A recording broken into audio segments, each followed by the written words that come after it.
तो चलिए फिर एक काम करते हैं, आज का क्लास शुरू करते हैं। हम लोग चैप्टर कर रहे थे इन्वेंट्रीज। लास्ट पॉइंट जो इन्वेंट्रीज में हमने सीखा था वो था simple average method.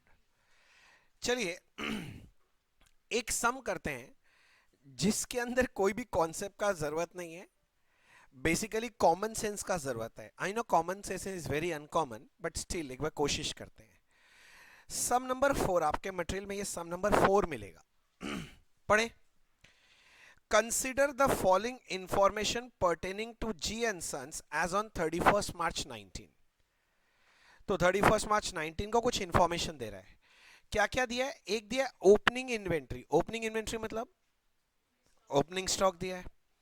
Purchase during the year दे दिया है। सेल ड्यूरिंग द ईयर भी दे दिया है। चलो ठीक है, इंफॉर्मेशन जाना पहचाना लग रहा है। As per physical inventory taken on 31st March 19, that the closing inventory was 20,90,000। Physical inventory समझते हो? मतलब हाँ, हैंड काउंटिंग किया। मतलब ये लोग क्या किया, अपने गोडाउन को लॉक कर लिया पहले, जिससे ना कोई और माल अंदर आएगा ना कोई माल बाहर जाएगा। क्योंकि नहीं तो बाहर अंदर उतरेगा तो काउंटिंग कैसे करेंगे। तो लॉक करके और काउंटिंग किया गोडाउन में, 1 2 3 4 5 करके काउंटिंग किया कितना माल है।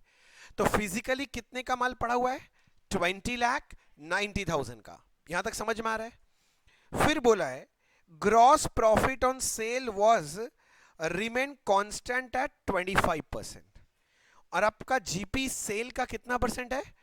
25। तो जितना भी सेल करते हैं उसका 25% ग्रॉस प्रॉफिट है। ठीक है। This management of the firm suspect that some inventory might have been taken away by new employ. तो इस कंपनी को लगता है कि इसका एक नया एम्प्लॉय आया है, वो कुछ माल चोरी कर लिया है। ठीक है। Calculate missing inventory if any. तो बोल रहा है भाई मिसिंग इन्वेंट्री मतलब कितने का माल चोरी हो गया, ये बताओ। तो कैसे पता चले? सिंपल तरीका, पता कर लो कि गोडाउन में होना कितना चाहिए था। मान लो गोडाउन में, ऐसे बोलता हूं 21 लाख का माल होना चाहिए था, मान लेते हैं ऐसे ही। और अभी गोडाउन में है कितना? 2090। तो गोडाउन में कितना कम माल है? 10,000। तो हम बोल देंगे मिसिंग इन्वेंट्री कितने का है? 10,000। यानी इसका मतलब आपको यह निकालने का कोशिश करना है कि गोडाउन में माल होना कितना चाहिए था। मतलब क्लोजिंग स्टॉक सही मायने में निकालना है। तो क्लोजिंग स्टॉक निकालने के लिए यहां पर बेस्ट तरीका क्या जानते हो? हाँ, ट्रेडिंग अकाउंट बना लो। क्योंकि ट्रेडिंग अकाउंट का देखो सारा डेटा दिया है। ओपनिंग स्टॉक दे दिया, परचेज दे दिया, सेल दे दिया, जीपी भी दे दिया, बस क्लोजिंग स्टॉक नहीं दिया है। तो क्लोजिंग स्टॉक को बैलेंसिंग फिगर निकाल के पता कर लो, फिर मिसिंग इन्वेंट्री निकाल लो। समझ में? इसलिए मैंने बोला ये कॉमन सेंस का सम। अगर मैं आपको इन्वेंट्री चैप्टर नहीं भी पढ़ाऊं तो भी आप कॉमन सेंस से ही आराम से कर सकते हैं। समझ में आया? तो चलो अपने लोग कोशिश करते हैं सम नंबर 4 करने का। प्रश्न संख्या 4। कंपनी का नाम क्या था? G and sons. G and sons. और हम लोग अभी बनाने का कोशिश कर रहे हैं, प्रयास कर रहे हैं ट्रेडिंग अकाउंट। इसके अंदर लिख दो, ऐसे लिखते हैं ना बचपन में, for the year ended 31st मार्च क्या था? 2019। चलो एक खूबसूरत सा ट्रेडिंग अकाउंट का फॉर्मेट बना लेते हैं। अब आधा किलोमीटर लंबा मत टान के बैठ जाना। 5 लाइन काफी होगा मेरे हिसाब से। तो 5 लाइन काफी होगा।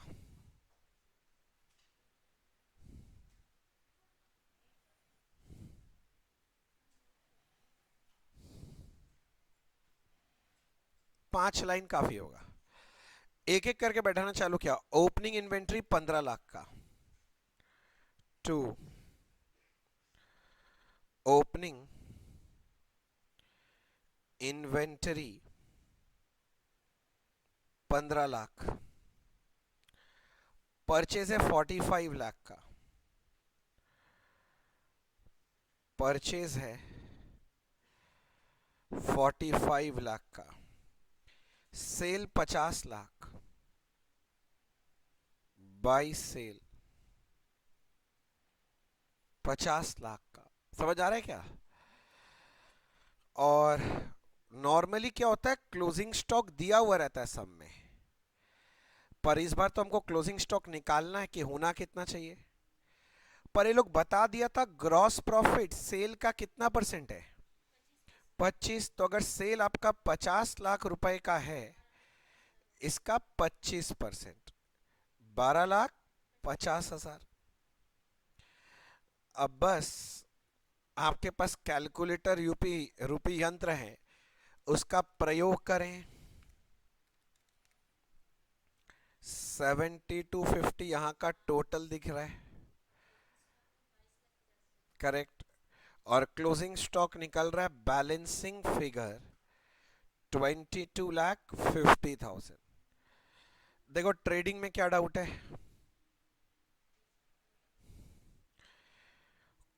Closing stock should have been, वो कल के लिए प्रैक्टिस हो रहा है,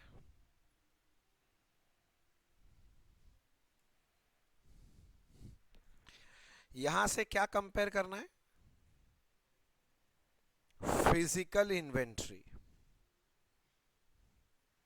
कितना था, फिजिकल 2090, डिफरेंस कितने का है 1,60,000। ये अपना निकल गया मिसिंग इन्वेंट्री,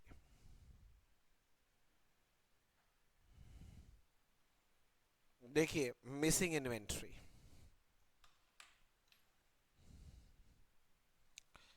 यहां तक आपके मन में देखो क्या डाउट है,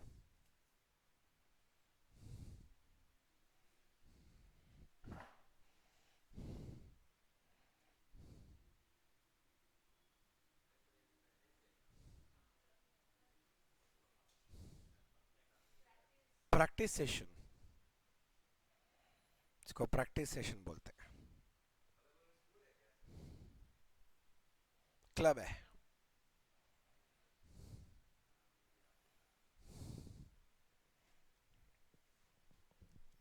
हो गया, आगे बढ़ा जाए।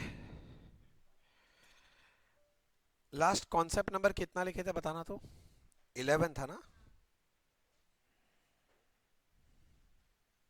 अच्छा इस समय किसी को डाउट तो नहीं है ना, concept number 12, retail inventory method, इसको एडजस्टेड सेलिंग प्राइस मेथड भी बोलते हैं।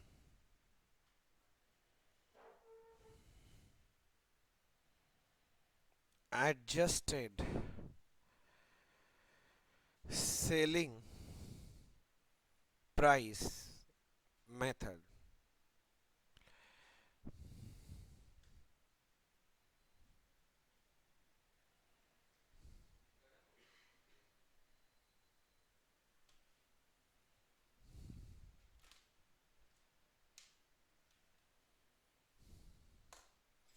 लिखा एडजस्टेड सेलिंग प्राइस मेथड।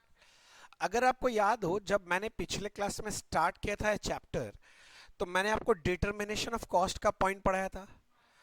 उसमें याद होगा आपको, when the products are interchangeable, उसमें नॉन हिस्टोरिकल कॉस्ट मेथड बोला था, और उसमें ये नाम दिया था रिटेल इन्वेंट्री मेथड। तो अब ये रिटेल इन्वेंट्री मेथड आपको मेरे को समझाना है, तो इसके लिए थोड़ा सा एक एग्जांपल लूंगा और उस एग्जाम्पल के थ्रू आपको सारा का सारा बात क्लियर करके दूंगा, ठीक है ना। तो थोड़ा सा आपको इत्मीनान रख के थोड़ा सा समझना पड़ेगा। जनरली ये मेथड कौन यूज करता है, जनरली ये सब मेथड होता है ना जो रिटेल डिपार्टमेंट, जो डिपार्टमेंटल स्टोर होते हैं ना, जिनके पास अनगिनत तरह के आइटम्स रहते हैं वो लोग, हाँ सुपरमार्केट टाइप्स जो होते हैं, तो वो लोग इस मेथड को ज्यादा यूज करते हैं, क्योंकि उनके लिए क्या होता है ना, आइटम बाय आइटम हिसाब रखना मुश्किल है।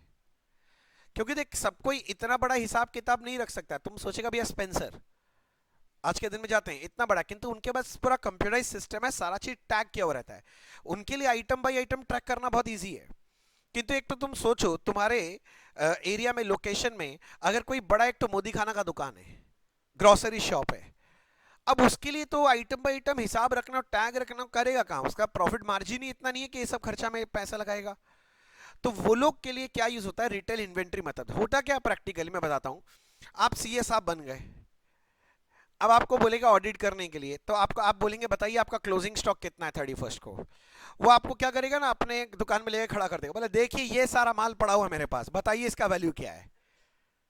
मजा का बात समझ रहा है? तो हम बोलेंगे भाई कॉस्ट बताओ, बोले आइटम बाय आइटम कॉस्ट कैसे? आप बैठ के करो, आपके पास इतना टाइम है तो। अब 5 दिन लगेगा, 20 दिन लगेगा उसका क्लोजिंग स्टॉक का वैल्यू ही निकालने में, पागल हो जाएंगे। हाँ तो फिर उससे कुछ तो दिमाग लगाना पड़ेगा। तो उससे पूछते हैं, हम लोग क्या करते हैं, हम लोग उससे पूछते हैं बता ये माल बिकेगा कितने में। मान लो बोलेगा ये 5 लाख रुपए का माल है, उतना बता सकता दुकान वाला देख के कि ये 5 लाख का माल घुसा हुआ है मेरे अंदर। तो बोलेगा उसको, उसके हेल्प से आपको कॉस्ट प्राइस निकालना है। मतलब क्या होगा, हिंदी बात बोलता हूं, आपके पास क्लोजिंग स्टॉक का ना सेल प्राइस पता रहेगा। क्लोजिंग स्टॉक का क्या पता रहेगा, पर आपको निकालना है उसका कॉस्ट प्राइस। कैसे होता है ये हिसाब किताब, मैं समझाता हूं। मान लो मैं गया एक जगह पर ऑडिट करने, अब वो बोलता है कि भैया सुनिए ना, आपको एक कहानी सुनाते हैं, आप मेरा क्लोजिंग स्टॉक का वैल्यू बताइए। हम बोला हाँ बताइए। बोला सुनिए ना, हमारे यहां पर ओपनिंग स्टॉक है। हम बोला हाँ। बोला 10,000 कॉस्ट का ओपनिंग स्टॉक था। मैं बोला ओके। बोला किंतु इसका जो सेल वैल्यू है ना, हम बोला हाँ बोलिए ना। बोला 12,000 रुपया था। हम बोला ठीक है। फिर बोलता हमने माल परचेज किया ड्यूरिंग द ईयर। हम बोला भाई कितने का माल परचेज किया तुम? तो वो बोल रहा है, मान लो वो बोलता है 1,40,000 कॉस्ट का माल और खरीद लिए। कितने का माल खरीद लिए? 1,40,000 का। और बोल रहा है इसको हम बेच सकते हैं मार्केट में 168 में। मैं बोला ठीक है। बोला इसका मतलब इसके पास टोटल माल अवेलेबल कितना था? 1,50,000 का माल अवेलेबल था बेचने के लिए। गुड्स अवेलेबल फॉर सेल, शब्दों पे ध्यान देना, मैं बोला गुड्स अवेलेबल फॉर सेल कितने का था? 150। और अगर इसको बाजार में बेचने जाए तो 180 में बिक जाने का था। यहां तक समझ में आ रहा है आपको? अब क्या हुआ, बोलता है सुनिए ना, हमने कुछ माल इसमें से सोल्ड कर दिया। हम बोला कितना? बोलता 1.5 लाख का माल सेल कर दिया हमने। सेल वैल्यू दिया, मतलब कॉस्ट बता। बोला वो नहीं पता हमको, उतना नहीं ज्ञान है मेरे को। हम बोला फिर? बोला मेरे पास जो क्लोजिंग स्टॉक बचा है ना, हाँ उसे 30,000 इसका सेल वैल्यू है। वो लोग बोल रहे बताओ तो मेरा क्लोजिंग स्टॉक का कॉस्ट कितना है। अब सिचुएशन समझ पा रहे हो? मैंने जो क्वेश्चन फ्रेम किया दिमाग में गया। मतलब मजा का बात समझो, आपके पास क्लोजिंग स्टॉक है किंतु क्लोजिंग स्टॉक का कौन सा वैल्यू है? सेल वैल्यू है। अब ये लोग चाहता है कि आप क्या निकाल के दें? कॉस्ट निकाल के दें। तो कैसे सोचेंगे? तो ये सोचने के लिए मुन्ना ये लाइन देखना जरूरी है। मैंने येलो किया, देखो येलो येलो येलो। कैसे कैसे भैया? अब देखो मैं कैसे सोचूंगा, बचपन में यूनिटरी मेथड सीखा है कभी? देखो मैं यूनिटरी मेथड यूज कर रहा हूं, अगर समझ में आए तो बताना। ऐसे सोचेंगे, अगर मेरे सामान का सेल वैल्यू 180 है तो उसी सामान का कॉस्ट प्राइस कितना है? 1.5 लाख है। क्या ये बात मानते हो आप? अगर सेल वैल्यू 180 है तो उसका कॉस्ट कितना था? 150। तो सेल वैल्यू अगर 1 रुपया है तो कॉस्ट कितना होगा? 150 डिवाइडेड बाई 1,80,000। तो बोलता है मेरे पास क्लोजिंग स्टॉक जिसका सेल वैल्यू 30,000 है, उसका कॉस्ट कितना होगा? तो 150 डिवाइडेड बाई 180 इंटू क्या कर लो 30,000। कितना निकल रहा है? 150 डिवाइड बाई 180 इंटू 30, 25,000। तो इसका मतलब इस सामान का कॉस्ट कितने का है? 25,000 का है। तो अगर आप पूछ रहे क्लोजिंग स्टॉक कितने रुपए का आपके पास, तो मैं बोलूंगा क्लोजिंग स्टॉक अपने पास 25,000 रुपए का है। समझ में आ रहा है? अब देखो ऐसे तो एग्जाम में दिखाएंगे तो सुंदर नहीं लगेगा, ऐसे लगेगा मुंह दिखाना में बैठ के काम कर रहे हैं। तो थोड़ा प्रोफेशनली बताना पड़ेगा। मतलब क्या कैसे बताएंगे, देखो मेरा बात समझो। मैं लिख रहा हूं कॉस्ट ऑफ क्लोजिंग स्टॉक। तुम लोग में से जिसको मेरा मैथ्स का महामंत्र पता है वही काफी है। मेरा मंत्र याद है? जो जो है उसको उसी से डिवाइड कर और जो चाहिए उसे मल्टीप्लाई कर। तुम समझ, तुम्हारे को क्लोजिंग स्टॉक दिया 30,000, तुम उससे पूछो तुम कौन हो, ये बोलेगा मैं सेल प्राइस हूं। तो सेल प्राइस को किससे डिवाइड करना है, सेल प्राइस। 150 और 180 में सेल प्राइस कौन है, तो 180 से डिवाइड करो। वत्स तुम्हें क्या चाहिए, कॉस्ट प्राइस, तो जो चाहिए उसे मल्टीप्लाई। 150 180 में कॉस्ट कौन है, 150, तो 150 से क्या करो, मल्टीप्लाई। देखो वही बन रहा है ना, देख लो, नहीं देख लो, मैं बोल रहा हूं वही आ रहा है ना, बस बनना ही है, तो बस हो गया। इसलिए मैंने बोला था मेरा जो मंत्र है ना वो बहुत काम का चीज है। मैथ्स का कोई भी सिचुएशन में अटक जाओ, मेरा मंत्र याद करो, अप्लाई करो, आंसर आ जाएगा। अल्टीमेटली यही होता है हर जगह।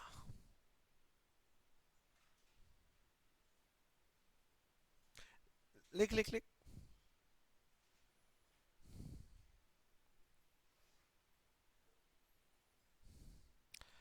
ये नोटिंग कर लो जल्दी से, फिर मैं एक एग्जांपल देता हूं, मैं देखता हूं कि आप कर पाते हैं क्या। ठीक है ना, क्या बोलती पब्लिक, ठीक है ना। मैं एक एग्जाम ओरिएंटेड सम बना के दूं आपको, फिर नोटिंग कर लो। गया, आज घर जाना, इसको एकदम आयरन करना बैठ के। ये ऊपर में मत करो, ऊपर में प्लास्टिक होता है, चिपक जाएगा अंदर का पेजेस। या फिर हेयर ड्रायर है घर में, हाँ उससे सुखा लेना।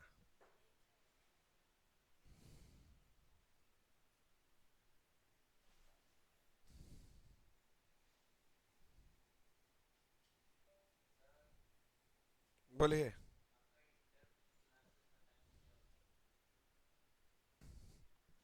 लिख लिया सर, अब चलो आगे बढ़े।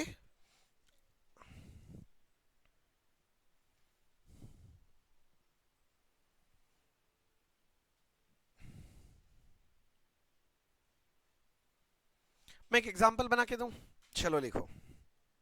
मैं एग्जांपल देता हूं आपको, इस तरह का सम एग्जाम में वो लोग देगा आपको, इसीलिए मैं दे रहा हूं। मान लो मैंने आपको दिया, सेल वैल्यू दिया है 8 लाख रुपए, ठीक है। इसके अलावा closing stock at sale price दिया है 2 लाख। क्लोजिंग स्टॉक का कौन सा प्राइस दिया है, कभी भी क्लोजिंग स्टॉक का सेल प्राइस दिख जाए आप समझ जाना एडजस्टेड सेलिंग प्राइस मेथड करना पड़ेगा। एकदम सिंपल तरीका यही है समझने का। इसके बाद लिखिए ओपनिंग स्टॉक दिया है 0, परचेज दे दिया आपको हम, नहीं नहीं 0 नहीं, परचेज कहां से 0 हो जाएगा, 7 लाख। और निकालो find cost of closing stock, find cost of closing stock.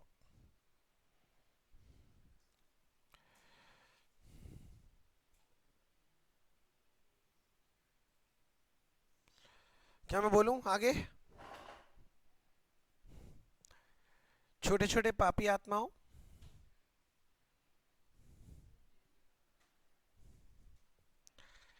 अब देखो इसको करना कैसा है। ऐसे एक बार देख के ना डर लग रहा है, आप तो अभी कुछ और सिखा रहे थे, दिया हुआ कुछ है, कुछ नहीं। मैंने जो फॉर्मेट बनाया था ना, वो फॉर्मेट बनाने का चेष्टा करो। आंसर अपने अपने देखो, वो लोग क्वेश्चन तो खिंडा के ही देगा आपको हमेशा, आपको थोड़ा सजा ले रहा है। मतलब मैं 2 कॉलम बनाया, एक का नाम रखा कॉस्ट और एक का नाम रखूंगा सेल, मतलब सेल वैल्यू। सबसे पहले मैं लिखना चालू किया ओपनिंग स्टॉक, कितना दिया ओपनिंग स्टॉक, अगर कॉस्ट 0 है तो सेल प्राइस कितना का 500। ऐसा कोई फालतू बात करे तो मत सुनना, 0 ही होगा, मतलब ओपनिंग स्टॉक है नहीं। ओपनिंग स्टॉक के साथ जोड़ना क्या चाहिए, परचेज। अच्छा परचेज दिया 7 लाख, ये क्या है, कॉस्ट प्राइस है कि सेल प्राइस है, भैया परचेज तो कॉस्ट में करेंगे। तो बताइए इसका सेल प्राइस कितना दिया है, सर वो तो दिया ही नहीं है, कहां दिया 8 लाख। अगर आप बोल रहे हैं जितना परचेज किया उतना बेच दिया, तो क्लोजिंग स्टॉक तो 0 होना चाहिए। लॉजिकली समझो, जितना आपने माल परचेज किया अगर उतना ही अगर आप बेच दिया, अगर आप ये बोलना चाह रहे हो, तब तो क्लोजिंग स्टॉक होगा ही नहीं।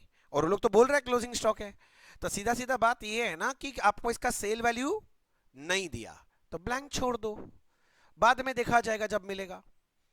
0 प्लस 7 लाख, यहां कितना आ रहा है 7 lakh, and nil plus unknown is unknown only, 0 नहीं थी, अननोन, अननोन मतलब बोलेगा मतलब अभी तक पता नहीं है। ठीक है नहीं है तो छोड़ दो यार, उसको नहीं भरेंगे।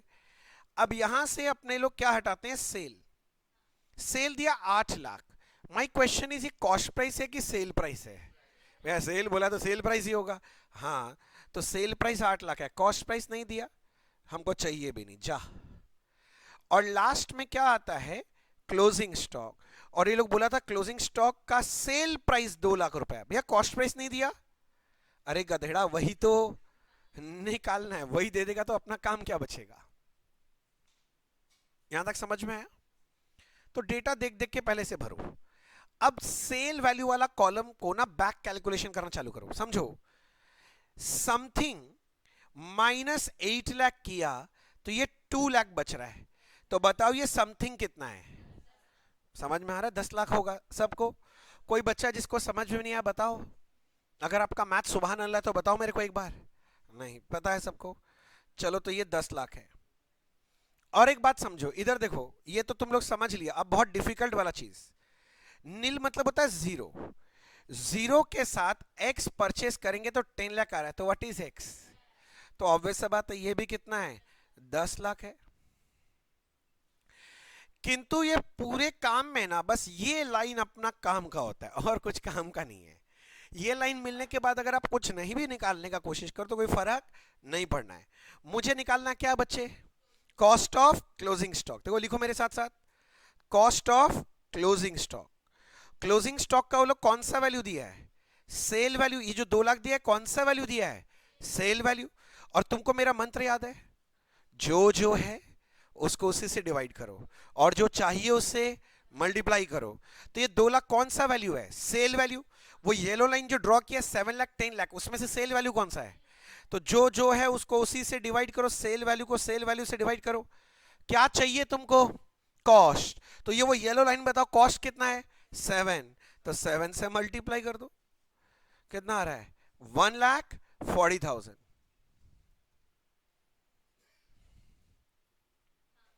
क्या बहुत तकलीफ है, इजी है, देख निकल गया। मैं जो आपको ये 2 लाइन में आंसर दिखाया ना, इंस्टीट्यूट का मॉड्यूल खोल के इसका सोल्यूशन देखिएगा, 1 पेज का सोल्यूशन है। नहीं नहीं जरूरी है। हाँ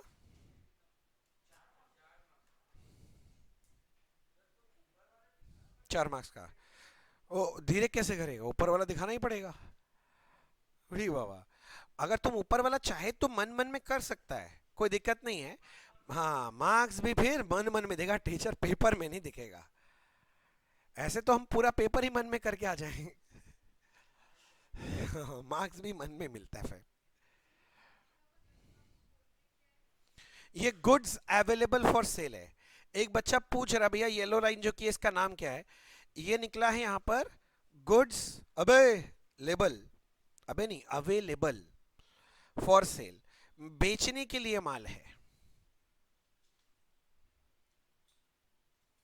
ये 7 लाख को बोलेंगे cost of goods available for sale, और ये 10 लाख को क्या बोलेंगे, sale value of goods available for sale. जो कॉस्ट है उसको कॉस्ट बोलो, जो सेल है उसको सेल बोलो, पर ये अवेलेबल फॉर सेल है, बेचने के लिए। चल एक और सम करते हैं, देखते हैं। बुक में मैंने एक सम रखा था, मुझे याद आ रहा है, कहाँ गया, मैंने एक बढ़िया सम रखा था, हाँ ये रहा ना। 14 नंबर सम में आओ, 14 नंबर देखो, पहुंच गया सब 14 नंबर में। देखो, from the following information calculate historical cost of closing inventory using, बोल दिया कौन सा method, adjusted selling price method. देखो पहले वही सेल दे दिया, फिर परचेज दे दिया, ओपनिंग इन्वेंट्री कितना बोल रहा है, 0 है, और क्लोजिंग स्टॉक का सेल प्राइस 50,000 है। वही क्लोजिंग स्टॉक का कॉस्ट निकालना है, सेम सम है भाई, सारा सेम डेटा है कि नहीं है बताओ, जैसे मैंने एग्जांपल लिया तो वही एकदम मारो। चलो मैं तो बोलता हूँ फॉर्मेट खेलो, फॉर्मेट।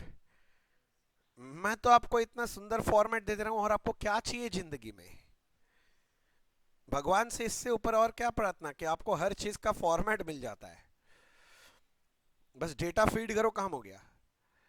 आओ मुन्ना बताओ, ओपनिंग स्टॉक कितने का है, नहीं दिया 0। क्या आपको परचेज का कोई डेटा दिया है, हाँ भैया परचेज, कॉस्ट ऑफ परचेज बोला है 2 लाख है, तो लिखो ना 2 लाख। क्या आपको इसका सेल वैल्यू दिया है? हाँ सर बताओ। नहीं दिया है। हाँ, माइनस सोल्ड करना पड़ेगा। सेल कितना है? 2 लाख। ये तो सेल वैल्यू है कि कॉस्ट प्राइस है? Sale value. बस अब बचेगा क्लोजिंग स्टॉक। मजा का बात है भैया, क्लोजिंग स्टॉक का सेल प्राइस दिया है 50,000। ये मैं लिख दिया 50,000। क्लोजिंग स्टॉक का कॉस्ट निकालना है, असली चीज तो यही निकालना है। बताओ पहले क्या करें, सेल कॉलम का बैक कैलकुलेशन। तो 2 लाख प्लस 50, 250। और ये ऊपर वाला भी कितना बनने वाला है? 250। 0 + 2 लाख कितना होता है? 2 लाख। ये अवेलेबल फॉर सेल है, ये गुड्स अवेलेबल फॉर सेल है, किसी को समझना है तो बस एक लाइन का कहना है। क्या लिखना है? Cost of closing stock. Closing stock का सेल प्राइस 50,000 है। अब येलो लाइन देखो, सेल प्राइस को सेल प्राइस से डिवाइड करो, कॉस्ट चाहिए, कॉस्ट 2 लाख है, उससे मल्टीप्लाई करो 40,000। तो क्लोजिंग स्टॉक कितने का हो गया? 40,000। आप समझ रहे हैं इसको नॉन हिस्टोरिकल कॉस्ट में क्यों डाले थे हम लोग? क्योंकि ये 40,000 ये एक्चुअल कॉस्ट नहीं है, एस्टिमेशन कर रहा हूं, एवरेजिंग करके निकाल रहा हूं। तो ये एक्चुअल कॉस्ट नहीं है, इसको क्या बोलते हैं? Non historical cost method. किंतु क्वेश्चन में कंफ्यूज करने के लिए आपको पूछेगा please find the historical cost, तो मेरे से लड़ मत लेना भैया हिस्टोरिकल कॉस्ट कैसे बोल दिया है, वो कंफ्यूज करने के लिए बोलता है। पर ये जो मेथड है it falls under which category? Non historical cost method. क्यों? क्योंकि यहां पर ये जो कॉस्ट मैं एक्चुअल नहीं निकाल रहा हूं, मैं एस्टिमेट करके निकाल रहा हूं बेसिकली। बोलो समझ में आया? चलो एक और क्वेश्चन देख लिया जाए।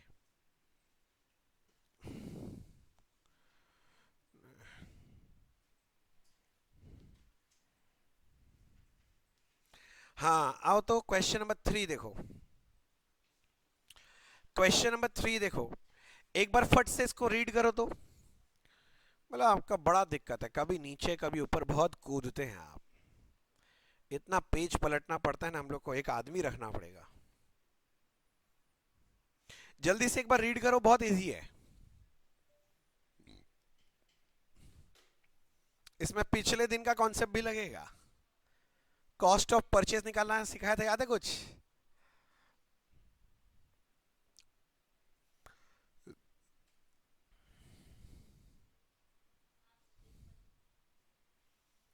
ए हुल्लो, चलो। Mrs XYZ are in retail business, पहला क्लू मिल गया रिटेल इन्वेंट्री का। Following information are obtain from the records for the year ended 31 March 18। क्या डेटा देखो, गुड्स रिसीव फ्रॉम सप्लायर, मतलब हाँ सप्लायर से मिला, मतलब क्या हुआ है? परचेज। किंतु ब्रैकेट में लिखा है subject to trade discount and taxes, मतलब इस पे ट्रेड डिस्काउंट और टैक्स दोनों एडजस्ट करना बाकी है। ठीक है, आपको दिया ट्रेड डिस्काउंट कितना परसेंट? 3%। और सेल्स टैक्स 11% है। ट्रेड डिस्काउंट तो माइनस कर देंगे। हाँ, जीएसटी के पहले सेल्स टैक्स हुआ करता था, तो वही पुराना नाम ही लिखा हुआ है। आजकल आएगा तो जीएसटी बोल के आना चाहिए, पर ठीक है अपने को प्लस कर देंगे। हाँ, पर एजम्पशन ये है कि मेरा जो टैक्स है ना वो नॉन रिफंडेबल है। Very good. Packing and transportation ये भी कॉस्ट ऑफ परचेज में जुड़ जाएगा। मतलब इस समय एग्जामिनर क्या बदमाशी कर रहा है, वो आपसे कॉस्ट ऑफ परचेज भी निकालने दे रहा है। पिछले समय क्या होता है, कॉस्ट ऑफ परचेज दिया होता 2 लाख, याद कर। पर इस समय वो लोग दिया नहीं, ये लोग बोले तुम निकालो, हम क्यों दें, हम लोग निकाल लेंगे, हम लोग पढ़ के आए हैं। सेल्स ड्यूरिंग द ईयर भी दे दिया है, देखो सेल वैल्यू दिया है। और sale price of closing inventory, मतलब क्लोजिंग स्टॉक का सेल प्राइस दिया है। ओपनिंग स्टॉक कितना दिया है भैया? नहीं दिया, नहीं दिया तो कितना जूम करेंगे? 10 लाख रुपीस।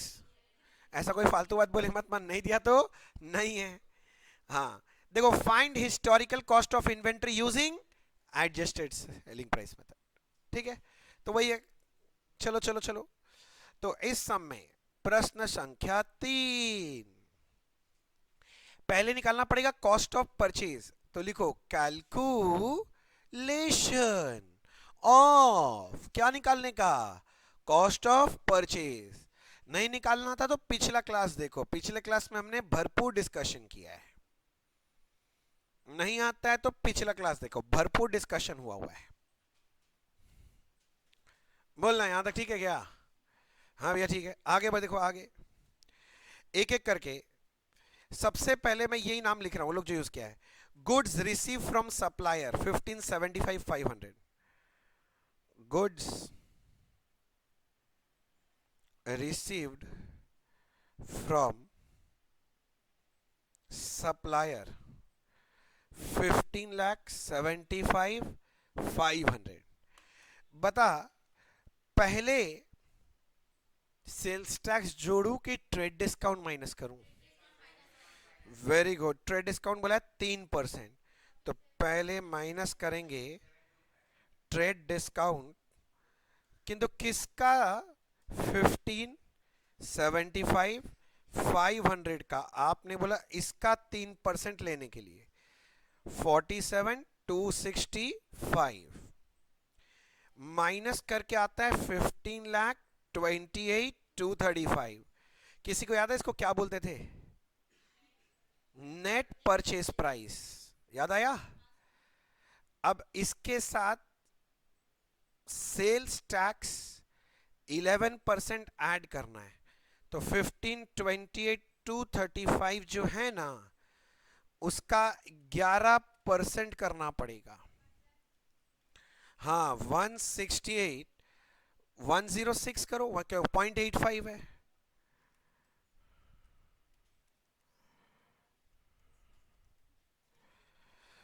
तो ये होने के बाद आ रहा है नहीं नहीं, अभी और भी तो ऐड करना है।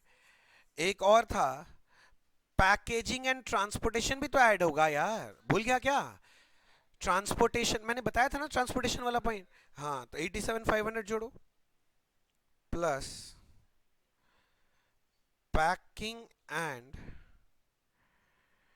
ट्रांसपोर्टेशन कितना था? 87,500। बहुत अच्छे, जोड़ लो तो ये आ गया 17,83,841।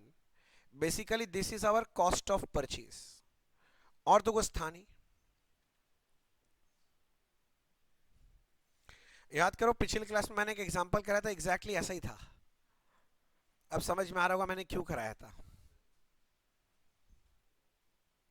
अब क्या, वही दो कॉलम बनाओ, एक कॉस्ट के नाम से और एक सेल या सेल वैल्यू के नाम से। सर्वप्रथम सबसे पहले आएगा ओपनिंग स्टॉक, जो कि समय नहीं दिया, तो कॉस्ट नील है तो सेल प्राइस भी नील है। प्लस करते हैं परचेज, वही कॉस्ट ऑफ परचेज 17,83,841। क्या इसका सेल वैल्यू लोग दिया है? नहीं सर, वो तो है ही नहीं, तो छोड़ दो, जो भी आएगा ठीक है, देखा जाएगा।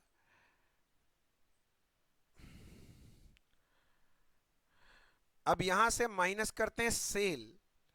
ये लोग सेल दिया था तो 22,45,500, 22,45,500, मगर ये सेल वैल्यू है, कॉस्ट प्राइस तो दिया नहीं है, देगा भी नहीं, डोंट वरी।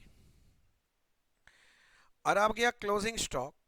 क्लोजिंग स्टॉक का कॉस्ट तो नहीं बताया, सेल प्राइस है 2,35,000, सेल प्राइस है 2,35,000।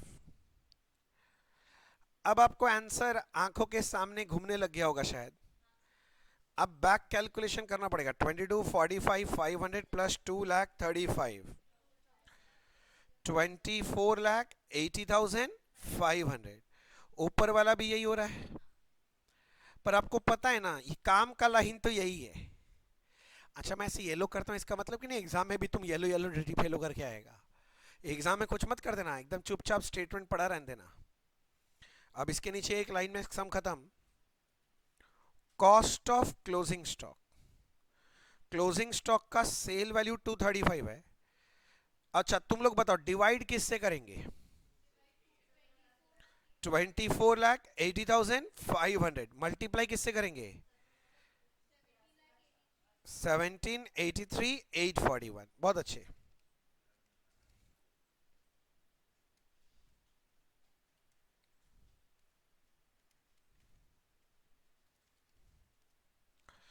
बहुत ब्यूटीफुल फिगर आ रहा है, 1,68,999। वो 0.24 है, इसलिए मैंने अपर राउंड ऑफ नहीं किया, क्योंकि बचपन में मैंने पढ़ा 0.5 या उससे ज्यादा होने से अपर राउंड ऑफ होना चाहिए। तो पढ़े हैं तो फिर छोड़ क्यों रहे हैं? क्या दिक्कत है बता? बेकार का हुआ क्रिएटेड है। एडजस्टेड सेलिंग प्राइस मेथड, दोस्त लोग से पूछना, वेरी टफ वेरी टफ। सच बोले मेरे को भी बचपन में बहुत टफ लगता था, बड़े हो गए तो समझ में आ गया कि खेला क्या है। कैसे समझेंगे पता है? जब अकाउंटिंग स्टैंडर्ड पढ़े ना, तब पता चला ये ऐसे हो सकता है। तो इतना बड़ा सा दिखाना ही क्यों? आगे चलें।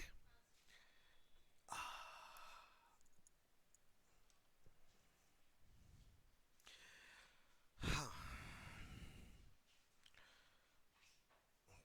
कॉन्सेप्ट नंबर 13,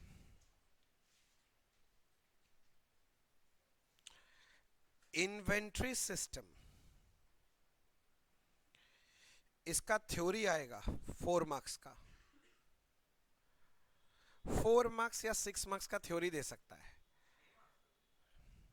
दे ही सकता है। ये रटना पड़ेगा आपको, वेरी वेरी इंपॉर्टेंट है भैया। ठीक है, हम बुक से थ्योरी रट तो लेंगे, फिर भी आप एक ओवरव्यू तो दे दो कम से कम, जिससे आइडिया हो जब बुक से हम लोग पढ़ें। ठीक है, दे देता हूं, उसमें क्या दिक्कत है। इन्वेंट्री सिस्टम बोला जाता है, दो तरह का इन्वेंट्री सिस्टम होता है बच्चे। कितना तरह का? दो तरह का इन्वेंट्री सिस्टम होता है। एक को बोलते हैं फिजिकल इन्वेंट्री सिस्टम। क्या बोला सर? Physical inventory system. और एक होता है परपीचुअल इन्वेंट्री सिस्टम।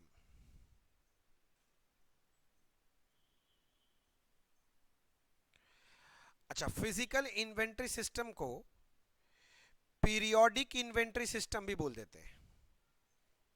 फिजिकल का और एक क्या नाम है? पीरियोडिक इन्वेंट्री सिस्टम, और दूसरा है परपीचुअल। मैं एकदम आसान भाषा में करके बताता हूं आपको। देखो, बोलने को तो टेक्निकल में बहुत ज्ञान दे सकता हूं, पर उतना टेक्निकल में कुछ जाना ही नहीं है। मैं थोड़ा सा बोलूंगा, आपको बात समझ में आ जाएगा। पर आप चर्चा करने के लिए रेडी होने चाहिए। लिख लिख लो, जो लिखना है इतना तो नोटिंग कर लो, जितना लिखा हूं इतना तो नोटिंग करो कम से कम। एक पीरियोडिक इन्वेंट्री सिस्टम, एक परपीचुअल। क्या है मैं आपको समझा देता हूं। रेडी हो सारे बच्चे सुनने के लिए? परपीचुअल वर्ड का मतलब क्या है? Very good. परपीचुअल मतलब होता है कंटिन्यूअस। तो एक तो इन्वेंट्री सिस्टम है जिसका हो गया कंटिन्यूअस इन्वेंट्री सिस्टम, और एक है पीरियोडिक, पीरियड बाय पीरियड वाला हिसाब है। बोलो वाह क्या समझाए हैं। अरे रुक रे भाई, 2 मिनट तो रुक, सुन तो सही। परपीचुअल इन्वेंट्री सिस्टम, हिंदी बात बोलूं, मतलब जब आप स्टॉक के लिए प्रॉपर हिसाब किताब रखते हैं, उसका हिसाब और उसका किताब दोनों रहता है। और हिंदी बोलता हूं, जब आप स्टोर्स लेजर बनाते हैं। याद करो, पिछले क्लास में मैंने स्टोर्स लेजर बनवाया था, तो पूरा स्टॉक का हिसाब होता था ना, कि इतना स्टार्टिंग में था, इतना आया, इतना गया, इतना बच गया, और इसका पूरा अकाउंटिंग हम लोग कर रहे थे बुक्स में। करेक्ट ना? तो जब ये अकाउंटिंग आप करते हैं तो इस मेथड को बोलते हैं परपीचुअल इन्वेंट्री सिस्टम। तो भैया पीरियोडिक क्या है? देखो, पीरियोडिक और एक नाम क्या लिख दिया है? Physical inventory. इसमें क्या होता है, इसमें हिसाब किताब कुछ नहीं रखा जाता, कोई स्टोर लोजर नहीं बनाता। वो लोग क्या करता है, ईयर के एंड में 31 को गोडाउन में घुसेगा, गोडाउन का शटर डाउन, लॉक, जिससे ना कोई माल अंदर आए ना कोई बाहर जाए, जिससे काउंटिंग करने में आसानी रहे, और टनाटन गिनेगा 1 2 3 4 5 6, समझ रहा है? फिजिकली काउंट करेगा और बोल देगा भैया इतना क्लोजिंग स्टॉक है। तो दो दो तरह का सिस्टम हो गया क्लोजिंग स्टॉक का वैल्यू निकालने का। एक हो गया परपीचुअल और एक क्या हो गया? फिजिकल। चलो बुद्धि लगाओ। तो इसका मतलब, अगर मेरे को ये लोग ना डिफरेंस लिखने देखता है एग्जाम में, एक्चुअली क्या था भैया? Difference between परपीचुअल inventory and periodic inventory system. तो परपीचुअल में मैं पहला पॉइंट बोल रहा हूं, बुक्स मेंटेन होता है। अरे बोलो ना हाँ। पीरियोडिक में बुक्स मेंटेन नहीं होता है, फिजिकल काउंटिंग होता है गुड्स का डायरेक्टली। तो जरा सोच के बताओ कौन सा ज्यादा साइंटिफिक मेथड हुआ, फिर ज्यादा बेटर कौन सा है? परपीचुअल। तो परपीचुअल में लिख सकते हो ये थोड़ा ज्यादा साइंटिफिक है, पीरियोडिक ज्यादा साइंटिफिक नहीं है। तो बताओ किस में थोड़ा सा खर्चा ज्यादा लगेगा? परपीचुअल, क्योंकि बुक्स खरीद के लाना पड़ेगा, अकाउंटेंट रखना पड़ेगा भाई। तो हम लोग बोल सकते हैं कि परपीचुअल इन्वेंट्री सिस्टम थोड़ा महंगा है, ठीक है ना, कॉस्टली है, एक्सपेंसिव है, किंतु फिजिकल इन्वेंट्री सिस्टम सस्ता है। किंतु एक बात है, अगर आप परपीचुअल इन्वेंट्री फॉलो करोगे ना, तो गुड्स का अगर कोई चोरी चमारी हुआ होगा तो इसका हिसाब फट से मिल जाएगा, किंतु परपीचुअल में नहीं मिलेगा। सोच के देखो, अगर आप, मैं बोल रहा हूं परपीचुअल में हिसाब मिल जाएगा कितना चोरी हुआ, फिजिकल में नहीं मिलेगा, चांसेस कम है मिलेगा। क्यों? क्योंकि परपीचुअल में आपके पास बुक्स में बैलेंस रहेगा कि 5 लाख का माल क्लोजिंग स्टॉक होना चाहिए, लॉजिकली समझना। और आपको क्लोजिंग स्टॉक गोडाउन में गया, आपको 4,90,000 का मिला, तो आप बोल सकते हो ना चोरी हो गया। किंतु मान लो आप बुक्स मेंटेन ही नहीं कर रहे हो, आप फिजिकल इन्वेंट्री जाते हो, गोडाउन में जाते हो, 4,90,000 का गुड्स है, तुम क्या बोलेगा? 4,90,000 क्लोजिंग स्टॉक है। तो पता ही नहीं चलेगा अगर माल को चोरी वोरी हो गया है तो। समझ में आ रहा है? जब हम लोग फिजिकल इन्वेंट्री सिस्टम फॉलो करते हैं, मतलब कौन सा? पीरियोडिक, पीरियोडिक, वहां पर सीओजीएस बैलेंसिंग फिगर निकलता है। हाँ, सीओजीएस मतलब cost of goods sold balancing figure निकलता है। और परपीचुअल इन्वेंट्री सिस्टम में क्लोजिंग स्टॉक बैलेंसिंग फिगर निकलता है। मतलब क्या आप बकवास कर रहे हैं, समझ नहीं आया, मैं समझाता हूं। अपने परपीचुअल जब किए थे, आपको याद है? परपीचुअल मतलब जब स्टोर्स लेजर बनाए थे, याद है? अपने लोग ये जो कॉलम फॉलम बनाए थे, याद है? यहाँ रिसिप्ट और यहाँ क्या था, इशू, जो बैलेंस निकलता था यही तो क्लोजिंग स्टॉक होता था ना। तो मैं बोल सकता हूं कि परपीचुअल में क्लोजिंग स्टॉक क्या आता है? बैलेंसिंग फिगर आता है। किंतु फिजिकल इन्वेंट्री सिस्टम में क्लोजिंग स्टॉक बैलेंसिंग फिगर नहीं है। क्लोजिंग स्टॉक तो फिजिकल काउंटिंग करके आता है, बैलेंसिंग फिगर आता है सीओजीएस। मतलब आप परपीचुअल में क्या कर रहे थे, मैं आपको समझाता हूं। आप ओपनिंग ले रहे थे, उसके साथ सारा आपका जितना भी रिसीव परचेज है, क्या कर रहे थे? ऐड कर रहे थे। और जो माल बेच दिए, इशू कर दिए, cost of good sold less कर रहे थे, तब क्लोजिंग स्टॉक निकल रहा था। किंतु सोचो, आप जब फिजिकल इन्वेंट्री में जाओगे, ओपनिंग स्टॉक आपको पता रहेगा, रिसीव यानी परचेस पता रहेगा, इस बार क्लोजिंग स्टॉक भी पता रहेगा, क्योंकि क्लोजिंग स्टॉक में फिजिकली काउंट करके आऊंगा ना यार, पता रहेगा। तो बैलेंसिंग फिगर क्या निकलेगा? सीओजीएस निकल जाएगा। बात समझ में आ रहा है? मतलब डिफरेंस में थोड़ा मैं अच्छा अच्छा डिफरेंस बताने की कोशिश कर रहा हूं कि फट से पकड़ लो ये सब बात को। थ्योरेटिकल पॉइंट है पर ठीक है। अब मैं दूसरा लाइन बनूंगा, अगला लाइन अगर बोला, अगर ये समझ गए, मतलब तुम चैंपियन बंदा है। सुन के जरा समझना, if there is any abnormal loss, कौन सा लॉस? परपीचुअल सिस्टम में वो क्लोजिंग स्टॉक में घुसा हुआ रहेगा, किंतु फिजिकल इन्वेंट्री सिस्टम में वो सीओजीएस में घुस जाएगा। समझा मेरा बात? मैं बोला अगर कोई क्या हो जाए, abnormal loss, good destroyed by fire, तो जब डिस्ट्रॉय हो गया तो वो कहां पड़ा हुआ रहेगा? क्लोजिंग स्टॉक ना। क्योंकि गुड डिस्ट्रॉयड के लिए तो ना रिसिप्ट ना इशू, कोई कॉलम में एंट्री आया नहीं होगा, तो वो किसके साथ घुसा पड़ा रहेगा? Closing stock. नहीं समझा मेरा बात? मान लो कोई गुड्स चोरी हो गया, तो वो किसके अंदर घुसा हुआ मिलेगा आपको? क्लोजिंग स्टॉक से पता चलेगा आपको। किंतु अगर आप फिजिकल इन्वेंट्री सिस्टम फॉलो कर रहे हैं, तो क्लोजिंग स्टॉक तो फिजिकली काउंट किए होंगे, तो उसमें तो एबनॉर्मल लॉस होगा नहीं। तो बैलेंसिंग फिगर किसको निकाल रहे हो? सीओजीएस। तो सीओजीएस में एबनॉर्मल लॉस का इफेक्ट घुस जाता है। बस यही सब आपको डिफरेंसेस लिखने पड़ेंगे एग्जाम में। अब मैं बोलूंगा कुछ नहीं भाई, इधर उधर नहीं, इंस्टीट्यूट का मॉड्यूल खोलना, उसमें मिलेगा आपको यही सारे पॉइंट्स लिखे हुए, आप कर लिया। मैंने सारे पॉइंट्स बता दिए सर, ठीक है ना? किंतु ये थ्योरी छोड़ के मत जाना। कल को अगर ये थ्योरी आ गया, फिर ये मत बोलना कि भैया आपने बोला नहीं था कि एग्जाम के लिए वेरी इंपॉर्टेंट है। ठीक है ना? मैं बहुत कम ही बोलता हूँ इंपॉर्टेंट है कुछ, और मैंने यहाँ पर देखो इंपॉर्टेंट बोल दिया है। कुछ पूछना है बोलना।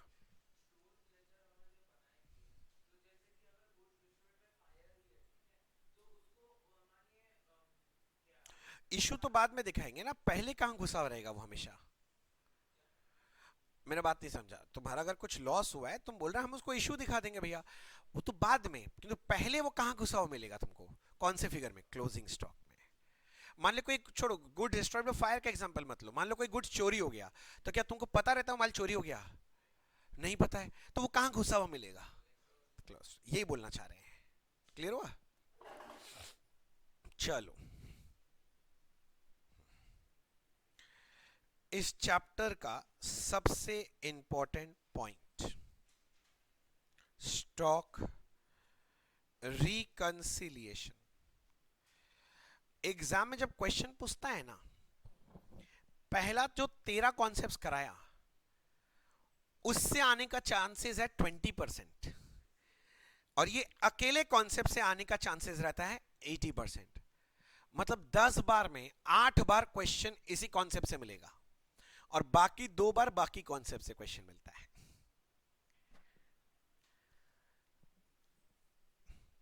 अब ये जगह थोड़ा सा भारी भरकम है। इनिशियली हो सकता है कि आपको अच्छा लग रहा हो, आप बहुत फास्ट भागना चाह रहे हो, पर मैं फास्ट भाग नहीं पाऊंगा, मुझे थोड़ा टाइम लगेगा। मेरे को जो बोलना है मैं बोलूंगा, और आपको वो सारे बातों को बहुत ध्यान से सुनना है।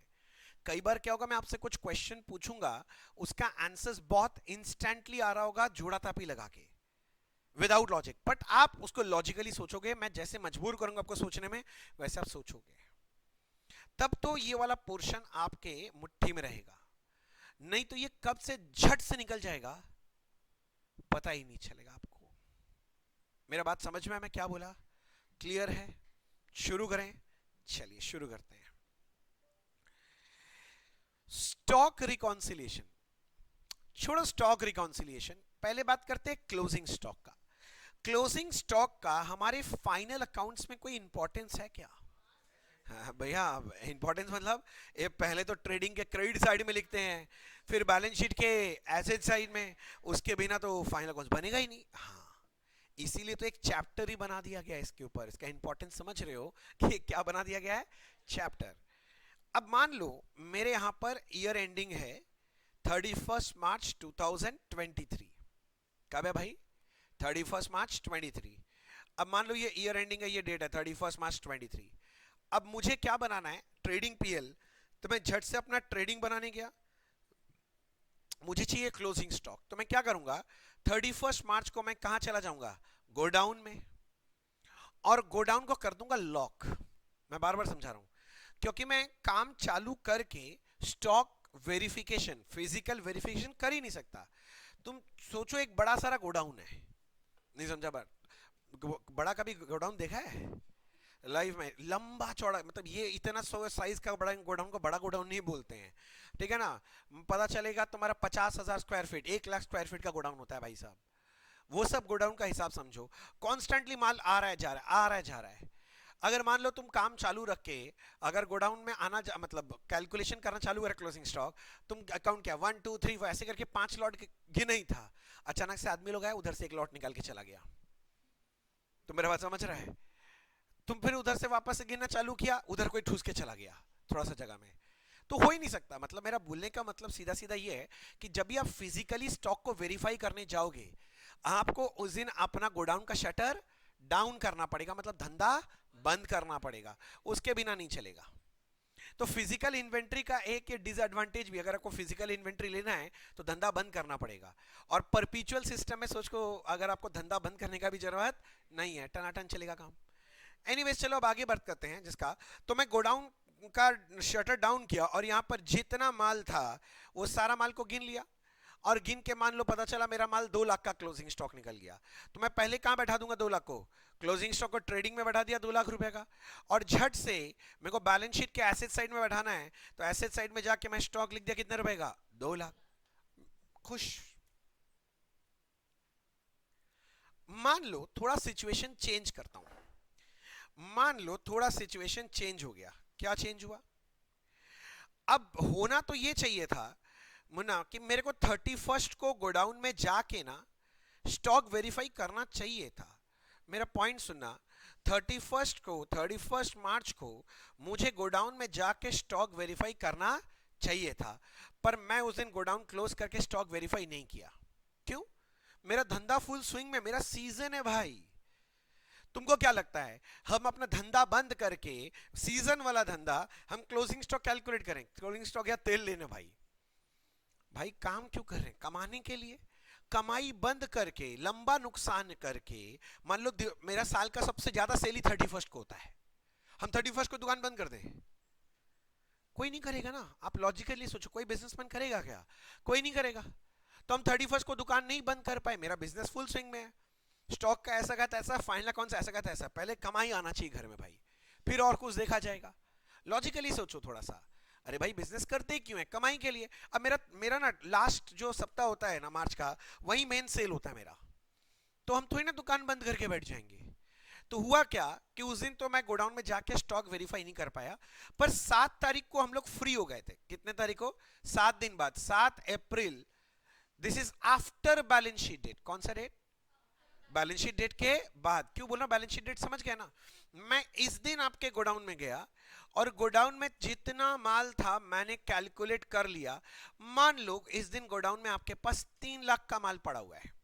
कितने का माल पड़ा हुआ है? 3 लाख का। मेरे को निकल गया क्लोजिंग स्टॉक 3 लाख।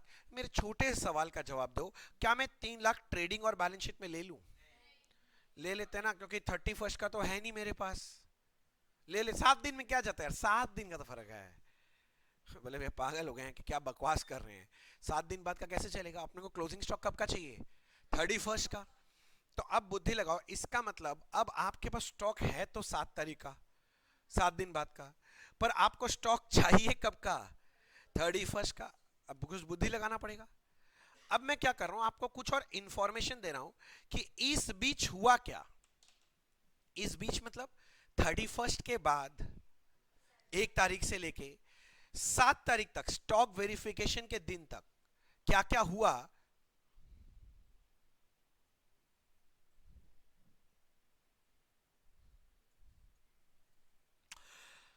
तो इस बीच हुआ क्या मैं आपको बता रहा हूं।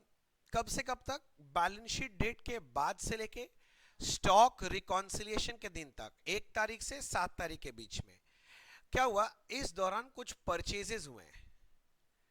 कितने का परचेज हुआ है? मान लो 1,80,000 का माल परचेज हुआ है, और इस बीच हमने सेल किया है, मान लीजिए 2.5 लाख रुपए का सेल हुआ है। पर ये जो माल सेल हुआ है ना, इसका कॉस्ट प्राइस था 1,50,000। सेल 2.5 लाख में किया, 1 लाख का प्रॉफिट में बेचे, तो मैंने कॉस्ट भी बता दिया, सेल प्राइस बता दिया। और ये देखे, मैं ये डेटा देके आपको बोल रहा हूं कि मुझे बताइए कि मेरा क्लोजिंग स्टॉक 31st को था कितना। हड़बड़ी में आंसर नहीं देना, मैंने पहले ही बोला था। ये मैं बहुत बेसिक ले रहा हूं, किंतु बातों को समझना बहुत जरूरी है, बहुत गहराई वाला पॉइंट है। क्योंकि ये कॉन्सेप्ट मैं दोबारा जब सम करूंगा, उस वक्त पूछोगे कैसे हुआ, मैं ठेंगा दिखाऊंगा। तो एकदम ध्यान से समझना मैं बोल रहा हूं, एकदम ध्यान से। मेरे को हड़बड़ी में कोई आंसर नहीं चाहिए। मैं बोल रहा हूं लॉजिक डेवलप करना है ब्रेन में। मैंने एग्जाम्पल सिर्फ परचेज और सेल लिया क्योंकि सबसे इजी एग्जाम्पल यही है, और बाद में जाके अगर धक्का लगा तो कोई नहीं बचा पाएगा। मैं फिर से बोल रहा हूं कि ये कॉन्सेप्ट मैक्सिमम बच्चे नहीं समझ पाते हैं। अगर आप समझ गए और सारे सम अगर उतर गया बिना कोई प्रॉब्लम के, समझ जाना ब्रेन ठीक ठाक चल रहा है अभी भी। तो बहुत ध्यान से सर। तो भैया करना कैसे है? तो सीधा बात है, मेरे पास स्टॉक कब का पड़ा हुआ है? 7 को। जरा विजुअलाइज करना हुआ क्या होगा। मैं 7 अप्रैल को अपने गोडाउन में गया, फिजिकली विजुअलाइज करो कि मैं अपने गोडाउन में गया, शटर डाउन किया, और मैं काउंट किया 1 2 3 4 करके, और पता चला उस दिन गोडाउन में कितने का माल पड़ा हुआ है? 3 लाख रुपए का माल पड़ा हुआ है 7 तारीख को। अब मुझे पता करना यह है कि भैया 31st को गोडाउन में कितने का माल था। यही है ना हिसाब? तो ठीक है, मैं चालू कर रहा हूं समझना। मेरा ये जो फिजिकल स्टॉक दिया हुआ है ना, कितने तारीख का? 7/4/2000 कितना था? 23। हाँ, इसका दिया हुआ है कितना? 3 लाख। यहां से स्टार्ट कर रहा हूं। अब एक एक ट्रांजैक्शन लेता हूं, दिमाग लगाना। मैंने परचेज किया 1,80,000 का माल। कब? और मैंने आपको बताया 1 अप्रैल से लेके कब तक? 7 अप्रैल के बीच में। तो ये परचेज अगर हुआ है तो ये माल गोडाउन में आया कि गया? आया कि गया? आया। जब विजुअलाइज करो, ये गोडाउन में आया। कब आया? 31 मार्च को आया कि उसके बाद आया? उसके बाद आया। अगर उसके बाद आया तो पहले बताओ, क्या 31 मार्च को ये मेरे गोडाउन में था क्या? तो 31 मार्च के क्लोजिंग स्टॉक में ये माल होना चाहिए कि नहीं होना चाहिए? नहीं होना चाहिए। पर सोचो, क्योंकि ये माल 1 से 7 के बीच में आया था, तो 7 को जब आप गोडाउन गए, शटर डाउन किया, काउंटिंग चालू किया, तब क्या ये माल आपके गोडाउन में होगा? हाँ बिल्कुल होगा, क्योंकि अगर 1 तारीख से 7 तारीख के बीच में आया है ये माल, तो 7 तारीख को पक्का गोडाउन में था। नहीं समझा मेरा बात? ये जो माल है, मतलब मान लो ये नॉर्मल माल पड़ा हुआ है, देखो ये नॉर्मल सामान है, और आपके पास ये स्पेशल माल आया, अगर मान लो ये 3 तो ये पीस तो उस दिन गोडाउन में होगा। अगर गोडाउन में होगा तो जब आप काउंटिंग करने गए होंगे, तो उस काउंटिंग में ये माल का भी काउंटिंग हुआ ही होगा। अगर ये काउंटिंग में आया होगा, मतलब मैं बोलना चाह रही हूँ, ये 3 लाख जो मेरा काउंटिंग करके आया है, इसके अंदर वो परचेज इंक्लूडेड है कि नहीं है? इंक्लूडेड है। पर बोलो 31 को ये माल गोडाउन में होना चाहिए? नहीं होना चाहिए। मुझे 31 का स्टॉक निकालना है, तो लॉजिकली बोलो मुझे क्या करना चाहिए? लेस करना चाहिए। तो मैंने ये जो माल परचेज किया इस बीच में, मैंने 1 तारीख से 7 तारीख के बीच में, ये माल 31 को तो गोडाउन में नहीं था, पर 3 लाख में घुसा हुआ है। वर्ड पे ध्यान देना, 31 को तो गोडाउन में नहीं रहेगा, पर 3 लाख में घुसा हुआ है। तो मेरे को 3 लाख से निकालना है 31 का, तो 3 लाख से माल निकालना पड़ेगा। तो 180 का माल निकाल देंगे, मतलब माइनस कर देंगे। बात पकड़ में आ रहा है थोड़ा थोड़ा सा? अब आगे सेल का बात करते हैं। सेल किसका भाई साहब? सेल का। अब सेल किए माल कब किए? 1 अप्रैल से 7 अप्रैल के बीच में। तो दिमाग लगाओ, जब माल सेल हुआ तो गोडाउन में माल आया कि गोडाउन से चला गया? तो इसका मतलब ये 1 तारीख से 7 तारीख के बीच में ये माल गोडाउन से बाहर चला गया। अच्छा कब गया? 31 मार्च को गया कि उसके बाद गया है? अगर उसके बाद गया है तो बताओ 31 को क्या ये गोडाउन में था? हाँ पक्का 31 को था, तभी तो 31 के बाद बाहर गया ये माल। अच्छा 31 के बाद बाहर चला गया, जरा सोचो 7 अप्रैल स्टॉक वेरिफिकेशन डेट है, जिस दिन आप फिजिकली स्टॉक वेरीफाई करोगे, उस दिन जब आप गोडाउन में जाके काउंटिंग करने गए, तब ये माल गोडाउन में था क्या? नहीं था, पक्का नहीं था। समझ में आ रहा है? नहीं था। अगर नहीं था तो जब मैं फिजिकली काउंट किया उस दिन, तो बोले ये माल क्या मेरे काउंटिंग में आया होगा? नहीं। मतलब ये माल 3 लाख के अंदर इंक्लूडेड है क्या? इंक्लूडेड नहीं है। पर मुझे निकालना है 31 का माल, तो 31 का क्लोजिंग स्टॉक में माल होना चाहिए कि नहीं होना चाहिए? तो 3 लाख में इंक्लूडेड तो नहीं है, पर 31 के माल में इंक्लूडेड होना चाहिए। तो मुझे इंक्लूड करना पड़ेगा, यानी जो गुड्स भी सोल्ड किया है इसको क्या करेंगे? ऐड बैक कर देंगे। लॉजिकली समझो, लॉजिक समझ में आ रहा है? ऐड लेस करने में फट से आ जाएगा दिमाग में, मुझे पता है बहुत फास्ट मेरे से पहले ही निकाल लिए होंगे, पर ये जो बोल रहे हैं लाइंस बहुत इंपॉर्टेंट है, बाद में आपको बहुत हेल्प करेगा सारा लाइंस। तो भैया गुड सोल्ड क्या करना चाहिए? ऐड करना चाहिए। Now the question is how much should we add, 250 की 150? हाँ, क्लोजिंग स्टॉक का खेला सेल प्राइस में नहीं होता है, किस में होता है? कॉस्ट में। तो अपने को ऐड बैक कितना करना पड़ेगा? 150। ये ऐड बैक करने के बाद कितना बच रहा है? 270। तो मैं बोल दूंगा कि क्लोजिंग स्टॉक या फिजिकल क्लोजिंग स्टॉक, कौन सा stock sir? Physical closing stock on 31 March 23 godown में मेरे कितने माल था? 270। थोड़ा थोड़ा बात समझ में आ रहा है? अभी मेरे को एक और एग्जांपल लेना, अगर आपको लग रहा है कि मैंने पूरा समझा दिया तो ऐसा कुछ नहीं है, अभी तो पार्टी शुरू हुई है। अब मैं एक एग्जांपल और ले रहा हूं, गहराई से चीजों को फिर से समझो। मैं एक और एग्जांपल आपके सामने रखता हूं, गहराई से समझो। नहीं नहीं अभी नहीं, अभी ये सब नोट नहीं, मैं सुंदर से लिखवा दूंगा, आपको टेंशन मत लो, पूरा पॉइंट मैं लिखवा दूंगा। हाँ हाँ हाँ। अब मान लो जैसे कि ईयर एंडिंग है आपका 31 मार्च 23 को, book closing date, balance sheet date. अब 31 को तो स्टॉक वेरिफिकेशन करना चाहिए, पर एज अ बिजनेसमैन मुझे पता है कि 31 मेरा बहुत बिजी जाएगा, it will not be possible to close the godown on that day. तो मैं कुछ दिन पहले, 7 दिन पहले, मान लो 23 मार्च 2023 को मैंने फिजिकल स्टॉक वेरिफिकेशन कर लिया। मतलब उस दिन मैं गोडाउन में गया और गोडाउन में जो भी माल पड़ा था उसका काउंटिंग किया, और काउंटिंग करके पता चला गोडाउन में फिजिकली उस दिन कितना स्टॉक पड़ा हुआ था, physical stock present on that date in my godown was 3 लाख। माय फर्स्ट क्वेश्चन, क्या इसको मैं 31 मार्च का क्लोजिंग स्टॉक मान सकता हूं? नहीं। तो अब मुझे आपको कुछ डेटा देना पड़ेगा। तो मैं आपको डेटा दे रहा हूं कि 23 से लेके 31 के बीच में क्या क्या हुआ, मतलब स्टॉक वेरिफिकेशन के बाद, but till which date, balance sheet date क्या क्या घटना घटा, मतलब 23 मार्च से लेके 31 मार्च के बीच में क्या क्या घटना घटा मैं आपको बता दूं। इसके बीच में हमने कुछ माल परचेज किया है, 1,80,000 का परचेज हुआ इस बीच में, और इस बीच हमने कुछ माल सेल किया है 2,50,000 का, पर इस सामान का कॉस्ट प्राइस था 150। और हमारा सवाल वही है कि बताओ कि 31 को क्लोजिंग स्टॉक गोडाउन में कितना था। मेरे को पता है आप लोग कूद कूद के आंसर हंस रहे हैं, बोले क्या फालतू सवाल है, आप बस इसका उल्टा कर देंगे भैया, ऐड को लेस कर देंगे और लेस को ऐड, हमको पता आ रहा है दिमाग में। पर मैंने आपको एक बात बोला, आपको मेरा बात सुनना पड़ेगा, क्योंकि ऐसे आंसर आ जा रहा है, किंतु जब सम्स करने जाओगे ना, जब बार बार घुमाएगा ना, और ये अगर सोचने का कैपेसिटी ना रहा तो लुढ़क जाओगे।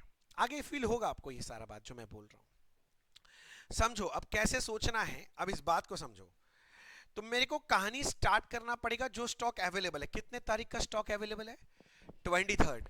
Can I say my stock verification has been made before balance sheet date. English बोल रहा हूं, English English. Stock verification has been made before balance sheet date, balance sheet date के पहले स्टॉक वेरिफिकेशन हुआ है। तो मैं बोल रहा हूं, समझो बात को, मेरा फिजिकल स्टॉक गोडाउन में पड़ा हुआ था 23 मार्च को, कितने का माल था? 3 लाख। तो मैंने लिख दिया 3 लाख था। मतलब हुआ क्या होगा, फिर से सोचो, 23 मार्च को रात को मैं गया गोडाउन में, चल के गोडाउन बंद, कैलकुलेट किया 1 2 3 4 5 6 7 करके काउंट किया, कितने का माल निकला? 3 लाख का माल निकला। यहां तक क्लियर? अब मैं बोल रहा हूं परचेज हुआ 180 का, कब हुआ है परचेज? स्टॉक वेरिफिकेशन के बाद। स्टॉक वेरिफिकेशन के वक्त नहीं हुआ है, उस दिन तो गोडाउन लॉक था। हाँ, ये लॉजिक याद रखना हमेशा, तो उस दिन तो लॉक ही था। तो स्टॉक वेरिफिकेशन होने के ठीक बाद हमने परचेज किया है, मतलब यहां से यहां तक ड्राइंग समझेगा, तो यहां से यहां के बीच में परचेज हुआ है। अब परचेज हुआ है तो बोलो माल गोडाउन में आया कि गया? आया। जरा विजुअलाइज करो, ये माल आया। अब मान लो अगर ये माल आया तो बताओ जब 31 मार्च का जो क्लोजिंग स्टॉक गिनने जाओगे तो उस दिन क्या ये माल गोडाउन में रहेगा कि नहीं रहेगा? पक्का रहेगा, क्योंकि ये तो बाद में माल आया है, तो 31 को तो गोडाउन में रहेगा ही रहेगा। कोई डाउट है यहां तक? तो भैया ये क्लोजिंग स्टॉक में होना चाहिए। पर एक चीज सोचो, क्या ये माल 23 को गोडाउन में था स्टॉक वेरिफिकेशन के दिन? वेरिफिकेशन के दिन नहीं था। तो सोचो जिस दिन मैं वेरीफाई करने गया था उस दिन ये माल गोडाउन में नहीं था, तो क्या ये मेरे काउंटिंग में आया होगा? नहीं। मतलब मैं बोलना चाह रहा हूं जो 3 लाख काउंटिंग करके निकाले हो, इसके अंदर क्या परचेज इंक्लूडेड है इस बार? नहीं, इंक्लूडेड नहीं है। पर ये क्लोजिंग स्टॉक में इंक्लूड होना चाहिए। इंक्लूडेड नहीं है पर क्लोजिंग स्टॉक में इंक्लूड होना चाहिए, तो क्या करोगे लॉजिकली बोलो? एड। Very good. तो ये माल जो हमने परचेज कर रखा है कितने का? 180। इसको लॉजिकली समझ में आ रहा है ना? अब मैं क्या करूंगा? ऐड करूंगा। यहां तक समझ में है? अब बात करते हैं सेल का, जो इस बीच सेल हुआ। जब माल सेल होता है तो बताओ गोडाउन में माल आता है कि जाता है? गोडाउन से माल जाता है। तो ये माल कब बाहर गया? स्टॉक वेरिफिकेशन होने के बाद कि उसके पहले? अगर स्टॉक वेरिफिकेशन डेट यानी 23 के बाद ये बाहर गया है, मतलब 23 को ये मेरे गोडाउन में था, पक्का था, पक्का था। तो ये माल मेरे गोडाउन में उस दिन पक्का पक्का था। 23 के बाद निकला तो बताओ 31 को ये माल क्या मेरे गोडाउन में रहेगा? नहीं, 31 के पहले तो माल निकल गया, तो ये गोडाउन में नहीं होगा। तो 23 को अगर गोडाउन में था तो 23 को जो मैं स्टॉक वेरीफाई करने गया, काउंटिंग क्या फिजिकली 1 2 3 4, बोले मेरे काउंटिंग में ये सेल घुस गया होगा कि नहीं घुस गया होगा? घुस गया होगा। तो ये जो 3 लाख फिगर दिया हुआ है मुन्ना, ये जो 3 लाख फिगर दिया हुआ है इसके अंदर ये सेल घुसा हुआ है कि नहीं घुसा हुआ है? घुसा हुआ है। पर बोलो क्या ये माल 31 को गोडाउन में होना चाहिए? तो अगर मैं 31 का स्टॉक निकालने जा रहा हूं तो मुझे क्या करना चाहिए? Very good. ये जो माल सेल हो गया अब तो गोडाउन में नहीं होना चाहिए, निकाल दीजिए। क्या कर देंगे? लेस। कितना लेस करेंगे? 250 की 150? हाँ, कॉस्ट प्राइस लेस करेंगे भैया, सेल प्राइस थोड़ी ना लेंगे, कॉस्ट प्राइस। तो करे कितना गया? 330। तो मैं आपको बोल सकता हूं कि आपका फिजिकल स्टॉक, वर्ड पे ध्यान देना, क्या बोला? फिजिकल स्टॉक एज ऑन 31 मार्च कितना है? 330।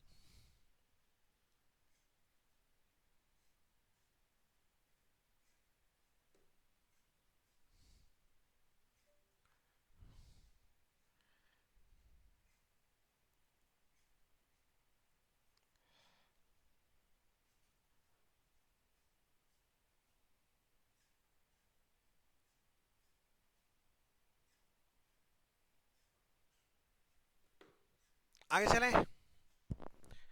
यहां तक समझ में आया?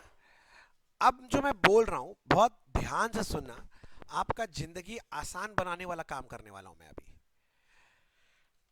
ये सिर्फ मैंने तो एग्जाम्पल में परचेज और सेल लिया, हमेशा परचेज और सेल नहीं होता है। अच्छा एक चीज बताओ, परचेज करने का मतलब गोडाउन में माल आ रहा है कि जा रहा है?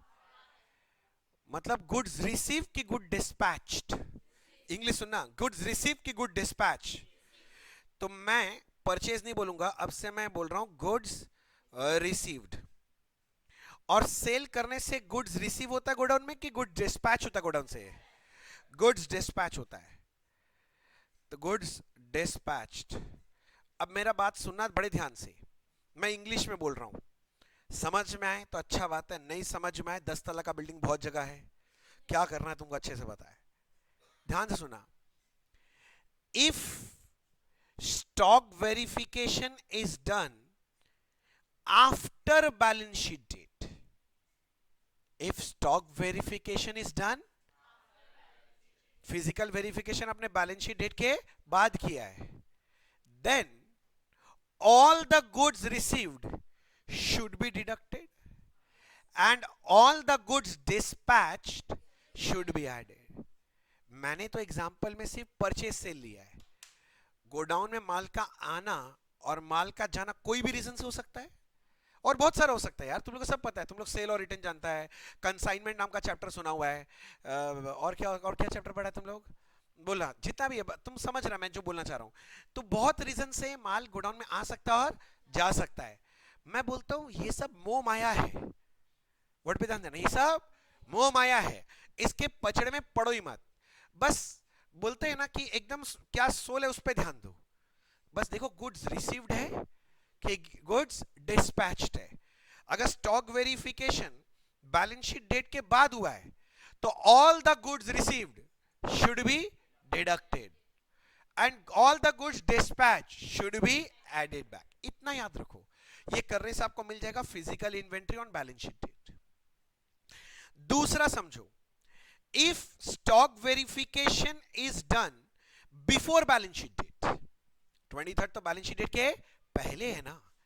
अच्छा तुम लोग बोला था परचेज का मतलब गुड्स रिसीव और सोल्ड का मतलब गुड्स डिस्पैच, तो मैं फिर से रिपीट कर रहा हूं, इंग्लिश बोल रहा हूं थोड़ा समझना। If stock verification is made before balance sheet date, then this time reverse हो गया पूरा, goods received will be added and good dispatch will be deducted. मैं बार बार बोल रहा हूं, ये बात याद रखना, बाकी मोह माया में पड़ना ही मत। क्या हो रहा है, कौन सा ट्रांजैक्शन है, क्या है, तेल लेने जाओ, बस देखना आना और जाना, इतना अगर याद रखोगे तो काम हो जाएगा। कि अब मैं जब सम करने जाऊंगा ना, मैं बता रहा हूं एग्जाम में आपके पास इतना टाइम नहीं रहेगा मुन्ना कि आप लॉजिकली बैठ बैठ कर आधा घंटा सोच के एक सम सॉल्व करोगे। भाई 4 नंबर से 6 नंबर का एक सम देगा, उससे ऊपर का रहेगा नहीं, और तुम उसमें आधा घंटा लगा पाएगा क्या? तुमको उसको फिनिश करना है, मगर 4 नंबर का तो 6 मिनट में फिनिश करना है, 9 अगर अगर 6 नंबर के तो 9 मिनट में फिनिश करना है। तो आपको ये पॉइंट याद रखना पड़ेगा। अभी मैं जितना बार भी सम करूंगा उस वक्त मैं आपसे पूछूंगा कि गुड्स रिसीव है कि डिस्पैच है, ऐड है कि लेस है, बस मैं इतना ही पूछूंगा और आपको इतना ही जवाब देना है। और उस वक्त अगर हकलाया या गलत आंसर निकला तो याद रखना जीप काट देंगे।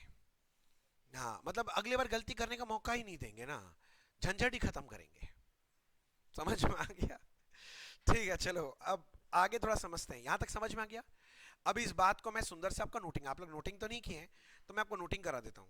तो इसका मतलब फिजिकल स्टॉक वेरिफिकेशन में दो केस बनता है। Case number 1, if stock verification is done after balance sheet date, bracket में लिखो लेट्स से 7 अप्रैल। आप समझ जाओगे ये बात, मैं जानबूझ के लिख दिया 7 अप्रैल जिससे आपको याद आ जाए, बाद में रोया धोई नहीं हो आपका साथ।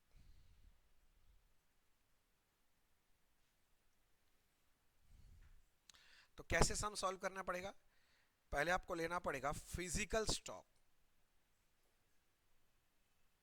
As on for example 7 April, ये दिया हुआ रहेगा। वो लोग स्टॉक वेरीफाई तो करके देखा, इस 7 तारीख को इतना स्टॉक था। बस दो आइटम होता है देखने लायक, एक होता है गुड्स रिसीव्ड और एक क्या होगा, गुड्स डिस्पैच्ड। गुड्स रिसीव क्या करोगे, वेरी गुड, गुड्स रिसीव क्या कर देना, लेस कर देना, और जितना भी गुड्स डिस्पैच्ड है उसको क्या कर देना, ऐड कर देना। तो ये जो आएगा ये आपका आएगा physical stock as on 31 March. 31 March balance sheet date, 31 March मतलब मैं कौन सा दिन बोलना चाह रहा हूं, बैलेंस शीट डेट के दिन का स्टॉक मिल गया कि फिजिकली गोडाउन में इतने का स्टॉक है, फिजिकली गोडाउन में इतने का स्टॉक है, फिजिकली गोडाउन में इतने का स्टॉक है।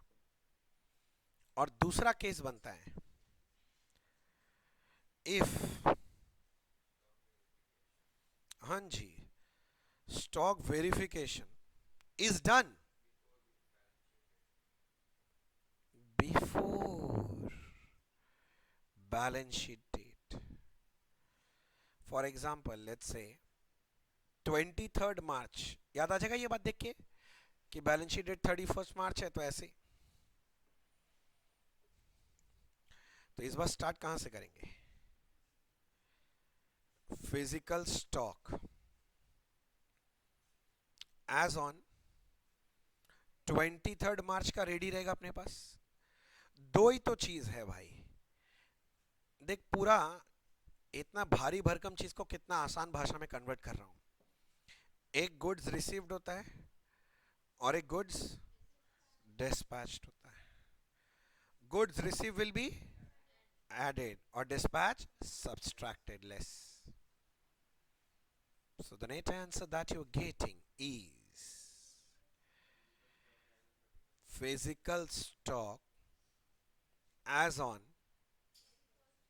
31st March. 31st मतलब बैलेंस शीट डेट के दिन। पर अब मैं एक बम फोड़ना चाहता हूं। एक्चुअली स्टॉक का दो कॉन्सेप्ट होता है, एक होता है फिजिकल स्टॉक होता है, एक होता है book value of stock. Physical stock मतलब फिजिकली आपके गोडाउन में कितना माल है, और बुक वैल्यू ऑफ स्टॉक का मतलब है balance sheet value of stock, वो स्टॉक जो सचमुच में फाइनल अकाउंट्स में लिया जाता है। तो भैया फर्क क्या है, थोड़ा सा फर्क है। ऐसा हो सकता है क्या, जरा सोचो तो, ऐसा कुछ माल जो मेरे गोडाउन में तो नहीं आज 31 मार्च को, किसी और के गोडाउन में पड़ा है, पर उसका मालिक मैं हूं। देख आज चैप्टर का नाम आने लग गया, सेल और रिटर्न कंसाइन आने लग गया। ऐसा तो हो ही सकता है ना कि ऐसा कुछ सामान हो जो मेरे गोडाउन में नहीं हो, किसी और के गोडाउन में पड़ा हो, पर उसका मालिक कौन है, हम है। आपने क्या कर रखा है, सेल और रिटर्न नाम का चैप्टर, उसमें वही होता था कि कस्टमर के पास माल पड़ा हुआ है, कस्टमर जब तक अप्रूवल नहीं देगा तब तक माल सेल माना नहीं जाएगा, तो उसका ओनरशिप मेरे पास है।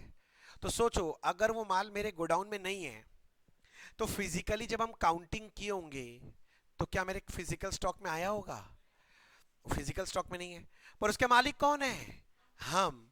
तो मुझे इस स्टॉक को अपने क्लोजिंग स्टॉक में जोड़ना पड़ेगा। याद करो जब कोई बच्चा लोग मेरे साथ सेल और रिटर्न चैप्टर पढ़ रखा है, वो लोग याद करो मैंने हम लोग क्लोजिंग स्टॉक में जोड़ने का एंट्री करवाते थे, stock with customer to trading, याद करो। हाँ, तो अगर ऐसा कोई भी हो कि अगर ऐसा कोई माल हो जो अपने गोडाउन में नहीं है पर उसका ओनरशिप मेरे पास है, तो वो माल मेरे क्लोजिंग स्टॉक में आना चाहिए, क्लोजिंग स्टॉक में जुड़ जाना चाहिए।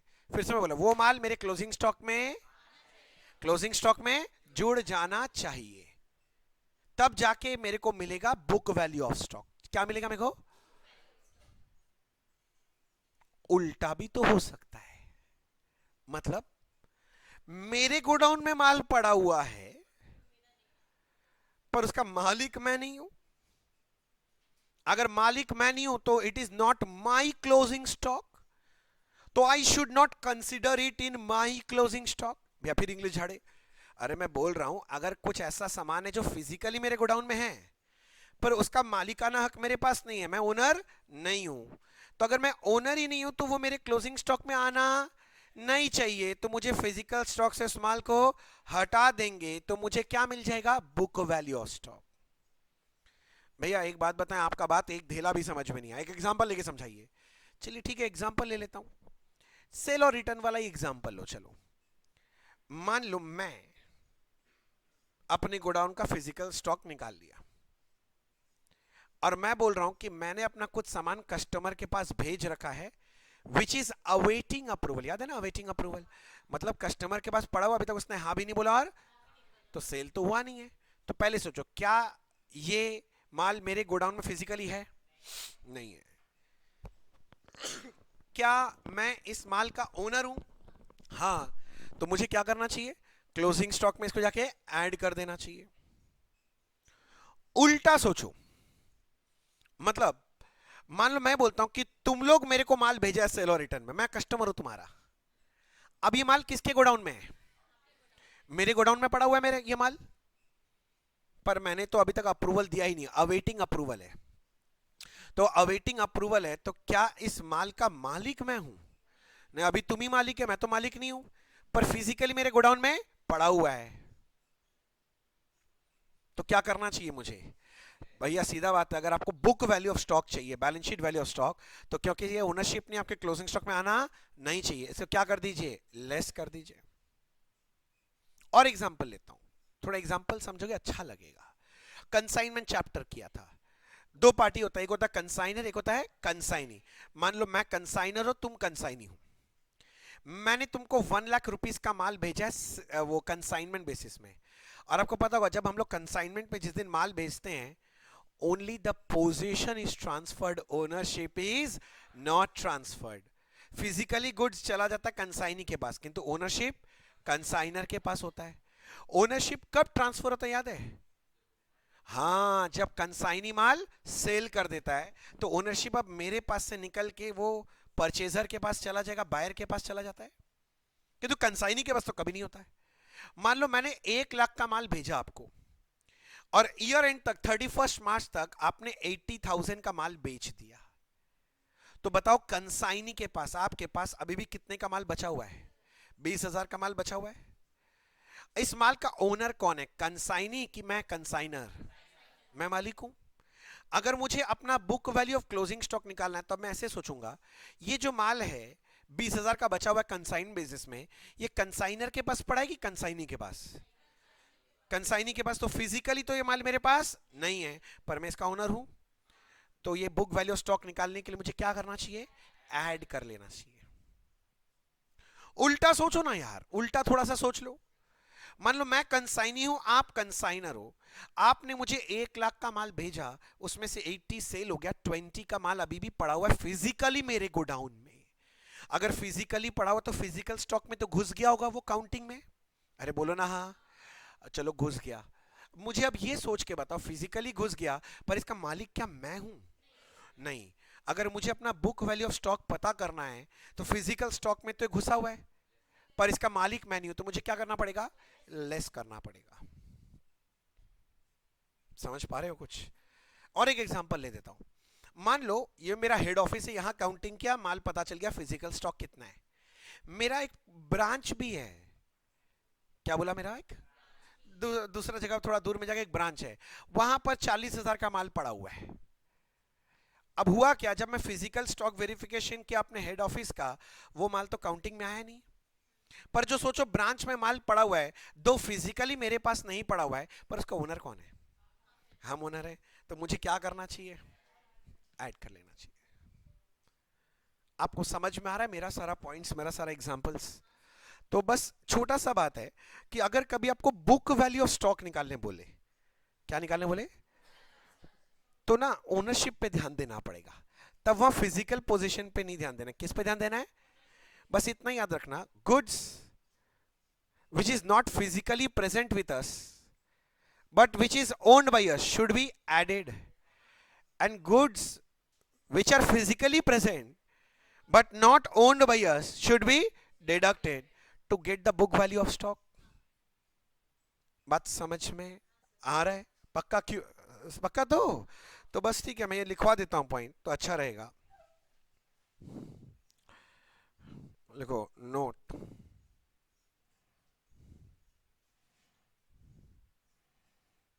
book value of stock,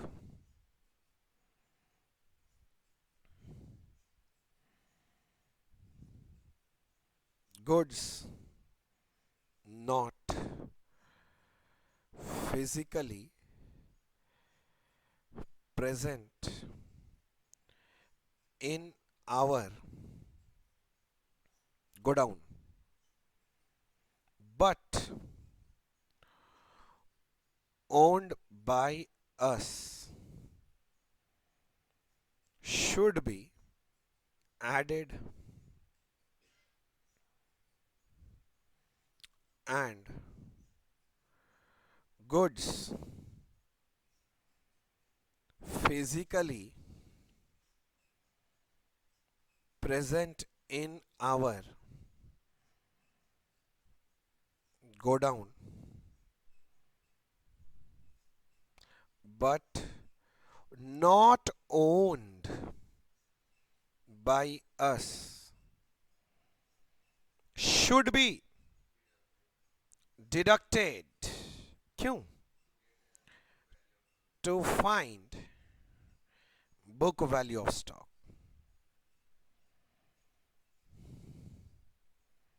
To find book value of stock.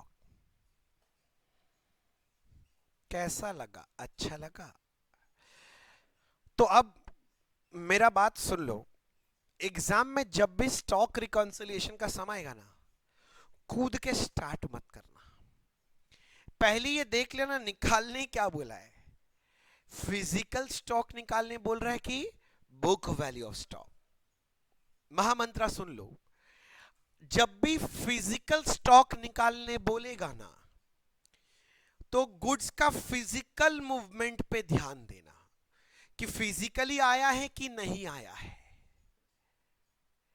किंतु जब भी बुक वैल्यू निकालने बोलेगा ना, तो फिजिकलिटी का इंपॉर्टेंस नहीं है। ये मत देखना आया गया, वो सब मत देखना, सिर्फ चेक करना ओनरशिप। हम उस दिन ओनर हैं बैलेंस शीट डेट के दिन कि नहीं है। अगर ओनर है तो क्लोजिंग स्टॉक में आएगा, ओनर नहीं है तो क्लोजिंग स्टॉक में नहीं आएगा। मोटा मोटा यही बात है। देख, लिखाने को तो मैंने टेक्निकल लैंग्वेज में भी सब लिखाई थी आपको, पर मैं आपको समझाना ये चाह रहा हूं कि एग्जाम में फटाफट कैसे सोचना है। तो जब भी फिजिकल स्टॉक निकालने बोलेगा आपको बैलेंस शीट डेट का, तो क्या आप ओनरशिप पे ध्यान दोगे?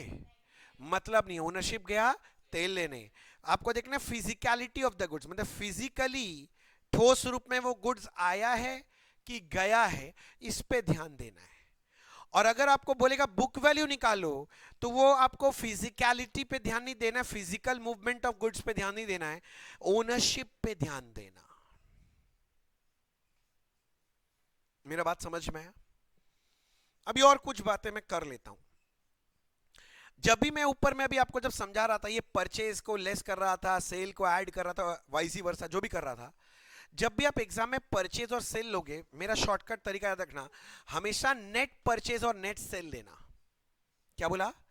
नेट परचेज और नेट सेल, मतलब परचेज से परचेज रिटर्न माइनस करोगे तो नेट परचेज एडजस्ट करना, और सेल से सेल्स रिटर्न माइनस करके नेट सेल एडजस्ट करना।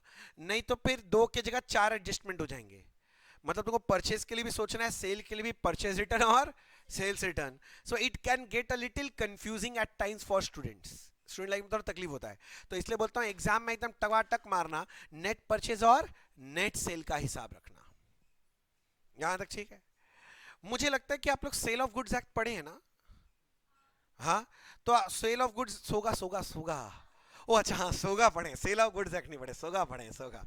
अच्छा, अगर सोगा होगा थोड़ा बहुत पढ़ा अगर है, तो आपको तो गुड्स का ओनरशिप का तो आपको पता ही होगा। क्या पता है? ओनरशिप कब ट्रांसफर होता है? वही तो, सेल कब माना जाता है? हो गया।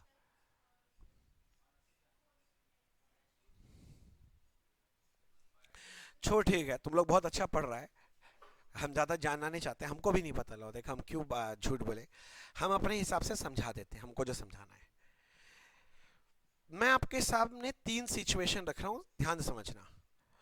ओनरशिप तभी ट्रांसफर माना जाता है, वर्ड पे ध्यान देना, ओनरशिप तभी ट्रांसफर माना जाएगा जब इनवॉइस इशू हो जाता है। Invoice, bill bill bill, invoice, माल खरीद तो बिल मिलता है ना, इनवॉइस, इनवॉइस मिल जाए तो ओनरशिप ट्रांसफर। मतलब समझिए, मैं बाजार गया, मैं गुड्स खरीद के लाया। क्या खरीद के लाया? गुड्स।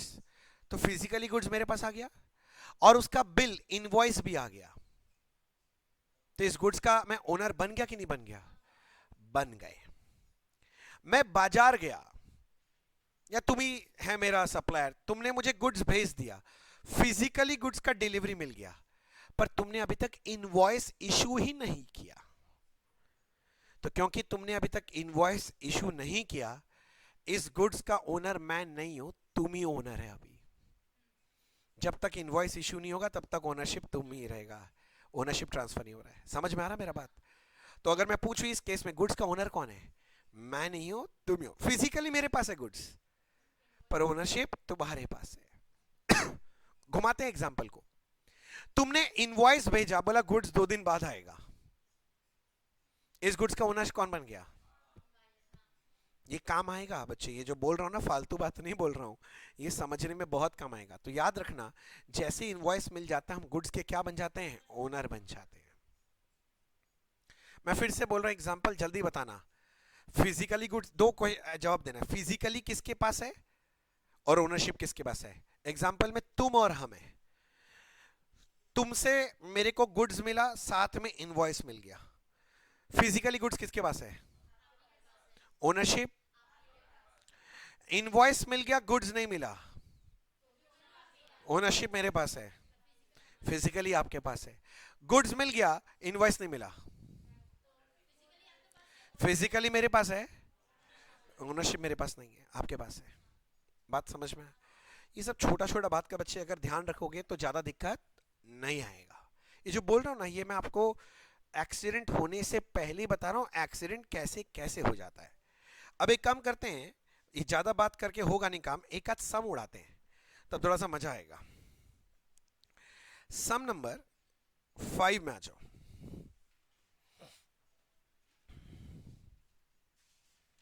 सम नंबर 5 में आ जाओ, जल्दी से पढ़ू मैं। A trader's accounting year ends on 31st December 19। ए भाई साहब, ये क्या दिया है? Year ending date, balance sheet date, ठीक से ध्यान दो, कौन सा डेट है? Balance sheet date.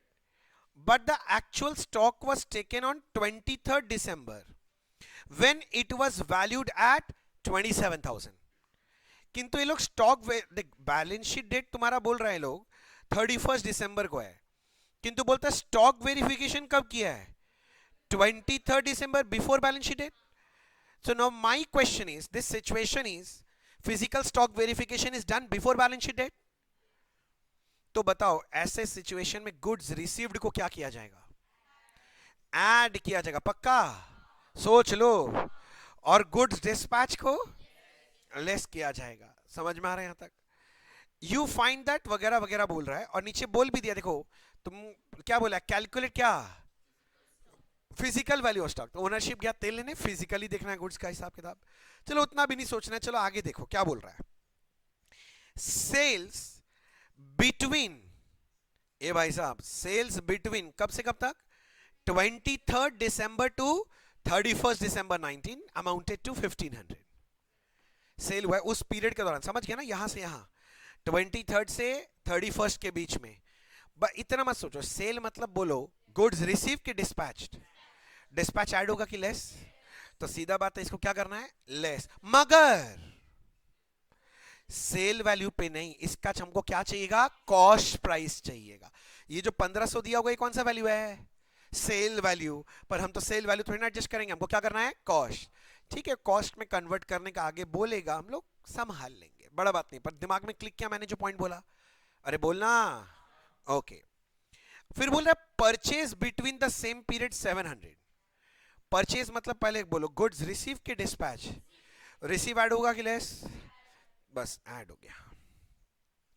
क्या बोल रहा है देखो, sales return and purchase return during the above period amounted to 200 and 80 respectively.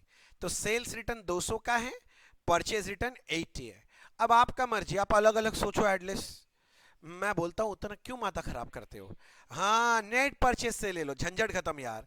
तो ये सेल्स 200 है, तो मैं सेल को 1500 नहीं मानूंगा, नेट करके आगे मैं सेल पूछूं तो आप मुझे बोलना सेल कितने का है, 1300, 1300। और ऐसी परचेज 700 मत मानो, 700 माइनस 80 कितना मान लो, 620 मान लो।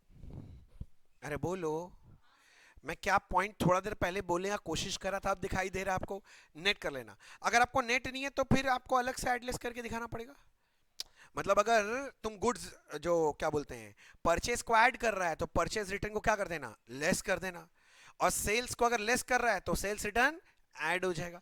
वैसे भी कर सकते हो, ठीक है ना। अगर तुमको बड़ा बड़ा लिखने का मन है, थोड़ा बड़ा दिखाना है हमको, कर लेना, मुझे दिक्कत नहीं है। आगे क्या बोला है, sales are made 25% gross profit on cost. अच्छा, ऑन ये सब पता है ना, सीपी एसपी प्रॉफिट, प्रॉफिट कितना परसेंट, 25। ऑन क्या बोला है, तो ऑन जो होता है वो 100 है, कॉस्ट प्राइस 100 है, प्रॉफिट 25, तो सेल प्राइस 125। ये रिलेशन है, क्यों दिया है, सेल का कॉस्ट प्राइस।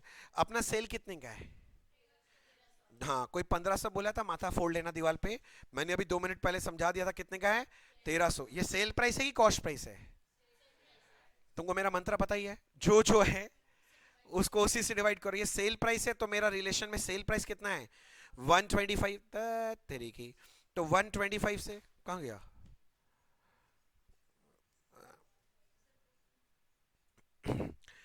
तो मेरा यहां क्या आ गया, 125 से क्या करेंगे, डिवाइड कर देंगे। और मल्टीप्लाई किससे करना पड़ेगा, कॉस्ट चाहिए, तो कॉस्ट से मल्टीप्लाई करो, कितना आ रहा है, हाँ 1040, 1040 निकल जाएगा, ठीक है। परचेज का भी कॉस्ट निकालना पड़ेगा क्या, भले पागल आदमी है क्या, परचेज तो कॉस्ट में दिया हुआ रहता है, गजब बात करते हैं। चलो यहां तक क्लियर है।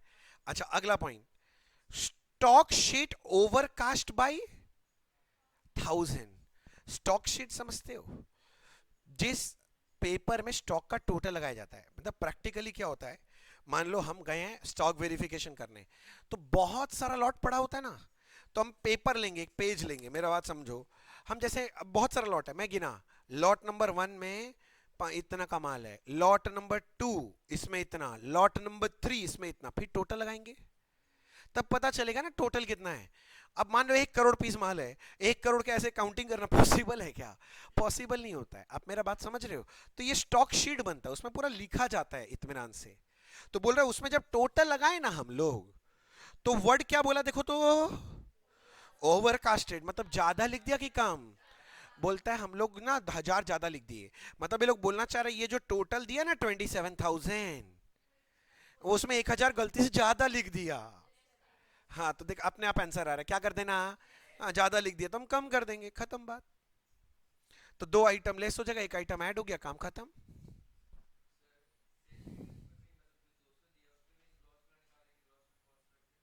अगर आप अलग अलग ट्रेड करते हो तो, हम तो नेट मार रहे हैं ना इसीलिए सब हो गया मेरा। ठीक है चले आगे। तो लिखिए प्रश्न संख्या 5, लेगो 5, कैलकुलेशन ऑफ, क्या निकालना है, फिजिकल स्टॉक। ये हमेशा देख लेना, बुक वैल्यू बोला कि फिजिकल स्टॉक, नहीं तो ऐसा धक्का लगेगा कि मिलेगा ही नहीं कहीं पर। एज ऑन, अरे बैलेंस शीट डेट क्या दिया हुआ था, 31 दिसंबर, ईयर बोलो 19। ये तारीख इंपॉर्टेंट है, तारीख पे तारीख, सारा खेला ही तो तारीख का है। ठीक है, चलिए मैं लिखना चालू किया। मैं स्टार्ट कहां से करूंगा, शायद आपको याद हो, physical stock as on 23 December 19, वही दिया था ना। स्टॉक वेरिफिकेशन डेट 23 दिसंबर, कितने का था 27, मैं लिख दिया 27। अब एक एक आइटम देखते हैं। पहला ए आइटम लेस होगा, क्या था, सेल्स, तो पहला होगा लेस, मैंने ऐसे लिखा sales between 23 December 19 to 31 December 19। हाँ, आप नेट सेल भी लिख सकते हैं बच्चे, कोई दिक्कत नहीं है। अब मैं आप ब्रैकेट में दिखा दे रहा हूं मैं कैसे निकाल रहा हूं। मेरा सेल था 1500, सेल्स रिटर्न 200 माइनस किया तो ये बन गया नेट सेल, पर मुझे तो कॉस्ट प्राइस चाहिए ना, तो 100/125, 1040। प्रेजेंटेशन समझ में आ गया आपको कैसे दिखाना पड़ेगा। अब मैं दूसरा वाला भी दिखा देता हूं। बी में है परचेज, चलो ठीक है, तो मैं लिखा ऐड, फिर मैंने लिखना चालू किया purchase between 23 December 19 to 31 December 19। Purchase था 700, किंतु भूलना नहीं परचेज रिटर्न 80 था, तो नेट परचेज कितने का है 620। और अगर आपको लगे तो आप परचेज की जगह नेट परचेज भी लिख सकते हो स्टार्टिंग में। नहीं समझा, मैं ये बोलना चाह रहा हूं यहां पर आप नेट सेल और यहां पर आप नेट परचेज भी लिख सकते हो, तो एक ही बात है। और एक था लेस करना था, स्टॉक शीट क्या हो गया था ओवरकास्टेड बाय 1000, तो एक तो लेस कर देते हैं, स्टॉक शीट ओवरकास्टेड, कितना से ओवरकास्टेड 1000। बस बस दोस्त बस, कैलकुलेटर रूपी यंत्र का प्रयोग करो। मेरा क्या निकल रहा है, मेरा तो कुछ और निकल रहा है। हाँ हाँ 20, नहीं नहीं, मेरा कैलकुलेटर ही खराब हो गया क्या, ये 27 ही था ना पहले। हाँ 25,520 जो बोल रहा है वो ठीक है, 25,580 जो बोल रहा है वो ठीक है, वो हम पहले यही निकाले थे, हम बोले क्या हो गया। अच्छा ये क्या आ गया, ये जो आया वो है फिजिकल स्टॉक एज ऑन 31 दिसंबर 2019। कुछ बच्चे लोग को लग रहा होगा बीआरएस टाइप का लग रहा है। हाँ वही तो है यार, वहां भी रिकॉन्सिलिएशन था, यहां भी क्या कर रहे हैं रिकॉन्सिलिएशन, ये ऐसे करने लग गया। कोई बात नहीं, तुम्हारा मन रखेंगे एक सम में, ऐसे करेंगे एक सम में, डोंट वरी। ये वाला हो गया। एक दूसरा सम देखना है सर, सबका कॉपी करना हो गया।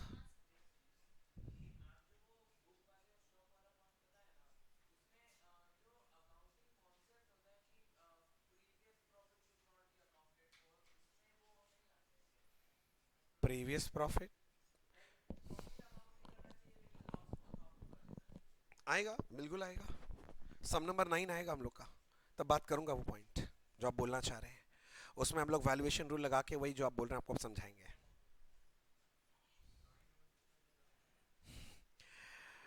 अगर तुम्हारे मन में सवाल है तो मेरे पास उसका क्वेश्चन है बुक में, मैंने आपको बताया ना कई बार। तुम सोचा ये वाला पॉइंट तो भैया बताया नहीं, अब तो आने वाला नहीं है, छोड़ दिए, मिलेगा सब मिलेगा। आगे चलें, आइए एक और सम करते हैं, सम नंबर 6। ठीक है स्टार्ट करें, अरे बोलना। मिस्टर बीमल, ठीक है ना, prepares accounts annually on 31 December. 31 December क्या है, balance sheet date, but the stock taking take place on 6 January. समझ में आ रहा, आफ्टर बैलेंस शीट डेट। तो मुझे बस इतना बताओ, अगर आफ्टर बैलेंस शीट डेट है तो गुड्स रिसीव क्या होगा, लेस हो जाएगा, और गुड डिस्पैच बस इससे ऊपर नहीं सोचने का। वैसे आगे देख लो, ये तो देखो पहले निकालने क्या बोला है, फिजिकल की बुक वैल्यू, नहीं तो कांड हो जाएगा। The stock in trade on 6 January amounted 36, ये तो फिजिकल स्टॉक दे दिया उस दिन का। From the following particular asset the value of physical stock on 30। अच्छा क्या निकालना है, फिजिकल स्टॉक। तो मुझे गुड्स का फिजिकल मूवमेंट देखना है कि ओनरशिप देखना है, बस बहुत बढ़िया बात। अब मेरे को देखने दो आगे क्या बोल रहा है। पहला बोला है सेल फ्रॉम 1 जनवरी है, अरे वही 1 जनवरी से 6 जनवरी, वो बीच वाला पीरियड का बात कर रहा है। तो सेल होता है गुड्स रिसीव की गुड डिस्पैच, ऐड की लेस, बस ज्यादा दिमाग ही नहीं लगाना, क्या कर दोगे ऐड। मगर ये 4000 वो प्राइस है वो, हाँ इसको उसमें कन्वर्ट करना है, ये सेल है इसको कॉस्ट में ले जाना है। Good good good. Goods sent on approval on 31 December at a selling price of 3000। सुनना, अब गुड्स सेंट ऑन अप्रूवल, बच्चा लोग माथा खराब, सेल ऑन अप्रूवल इतना मत सोच। अगर गुड्स मैंने भेजा है सेल ऑन अप्रूवल में, इतना बोलो गुड्स रिसीव्ड हुआ कि डिस्पैच हुआ, गुड्स डिस्पैच शुड बी, खत्म बात, सोचना ही नहीं ज्यादा। अगर सोचना है घर में सोचना, मेरा माथा मत खराब करना, नहीं तो एक्सीडेंट पक्का है बच्चे। मैं बचाने का कोशिश कर रहा हूं, रिकॉन्सिलेशन में बचने का सबसे आसान तरीका यही है। तुम ज्यादा जैसे सोचने लगेगा, तुम देखे ठपाक से गाड़ी एक्सीडेंट हो जाएगा और दिमाग एकदम क्योटिक वे में आ जाएगा। मैं जैसे बोल रहा हूँ वैसे थोड़ा देर तक चलो, अपने आप वो मैनेज हो जाएगा, आपको समझ में आने लग जाएगा क्यों बोल रहा हूँ ऐसे। चलो आगे क्या मिला। अच्छा अब मैं चाहता हूं आप 3 और 4 एक साथ खुद रीड करो, पहले आप रीड करो 3 और 4 एक साथ रीड कर लो, फिर मैं बात करूंगा। जल्दी जल्दी पढ़ लो, जल्दी जल्दी।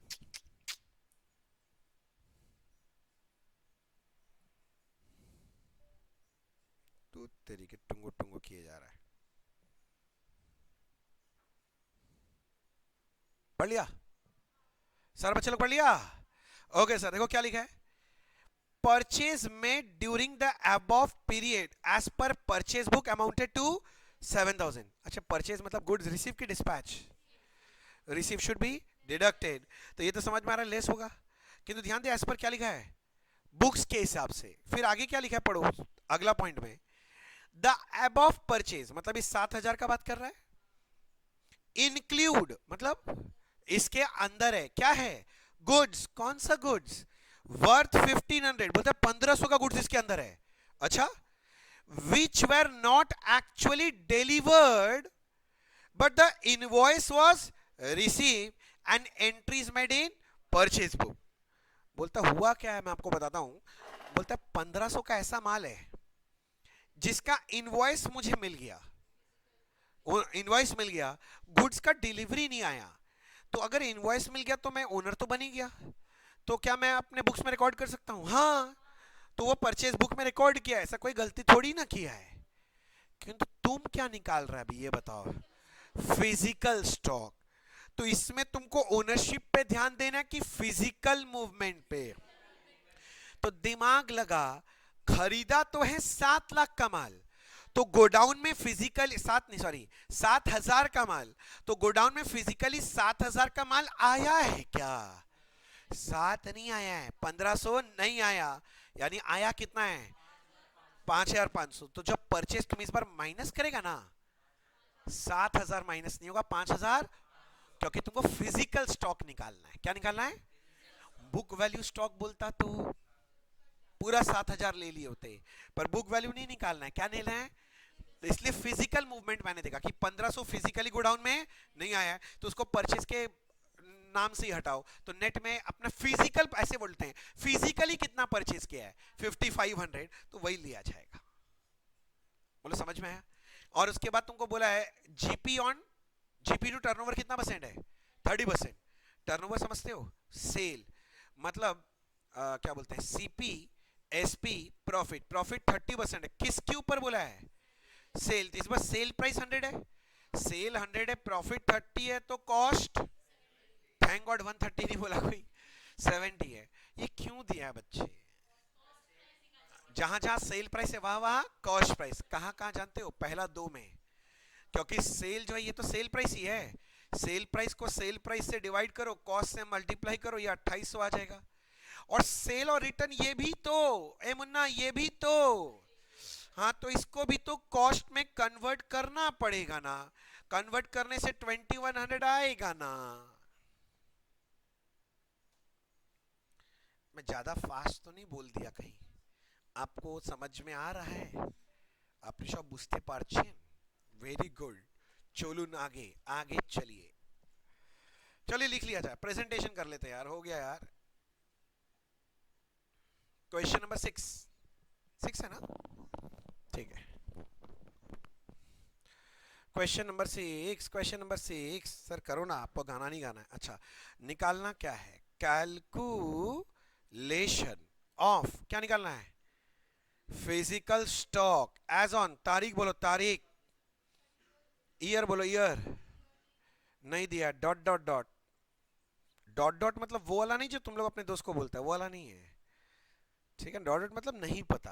हाँ लो, स्टार्ट करते हैं। फिजिकल स्टॉक एज ऑन कितना तारीख को था रे? 6 जनवरी। हाँ 6 जनवरी कितना था? हाँ 36,000 मिल गया, 36। मजा आया सर? फिर क्या करें? फिर क्या करें? नंबर 1 को ऐड करना है। ऐड, मैं लिख दिया sales between 1 January to 6 January, ये था 4000, but this is which price? Sale price. We have to convert into cost. एक कन्वर्जन समझ में आया? हाँ नहीं सॉरी नहीं लेंगे तुम्हारा, छीक वापस लो।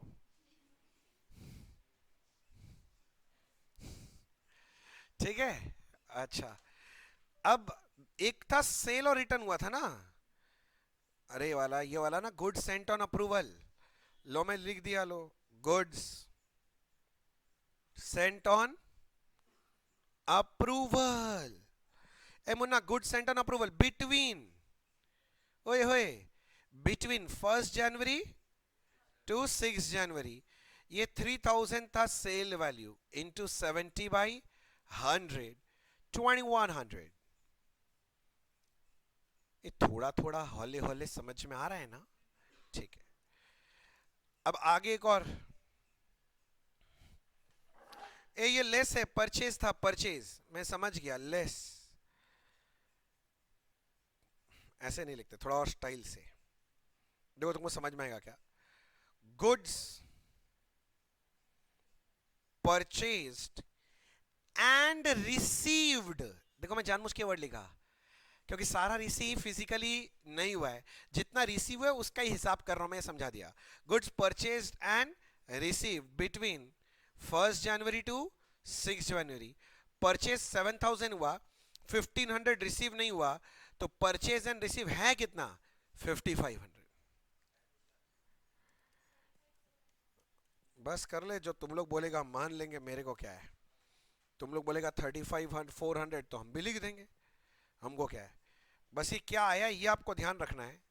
This is your physical stock as on 31 December, कि फिजिकली गोडाउन में इतने रुपए का माल है।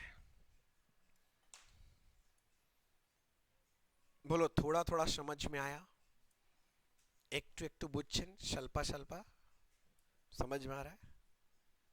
हिंदी में भी एक शब्द है ना शल्प, अल्प को बोलते हैं शल्प, कन्नड़ में वो शल्पा हो जाता है, इसलिए कन्नड़ भी बोल दी थोड़ा सा, लिटिल लिटिल लिटिल। ओ थोड़ा थोड़ा समझ में आया, वही मैं पूछ रहा हूं। यहां तक ठीक है ना? तो ठीक है, फिर एक काम करते हैं, आज इतना ही रखते हैं, अगले दिन फिर मिलेंगे। Thank you so much, good night, शबा खैर, स्वीट ड्रीम्स, जुड़े के बाय बाय।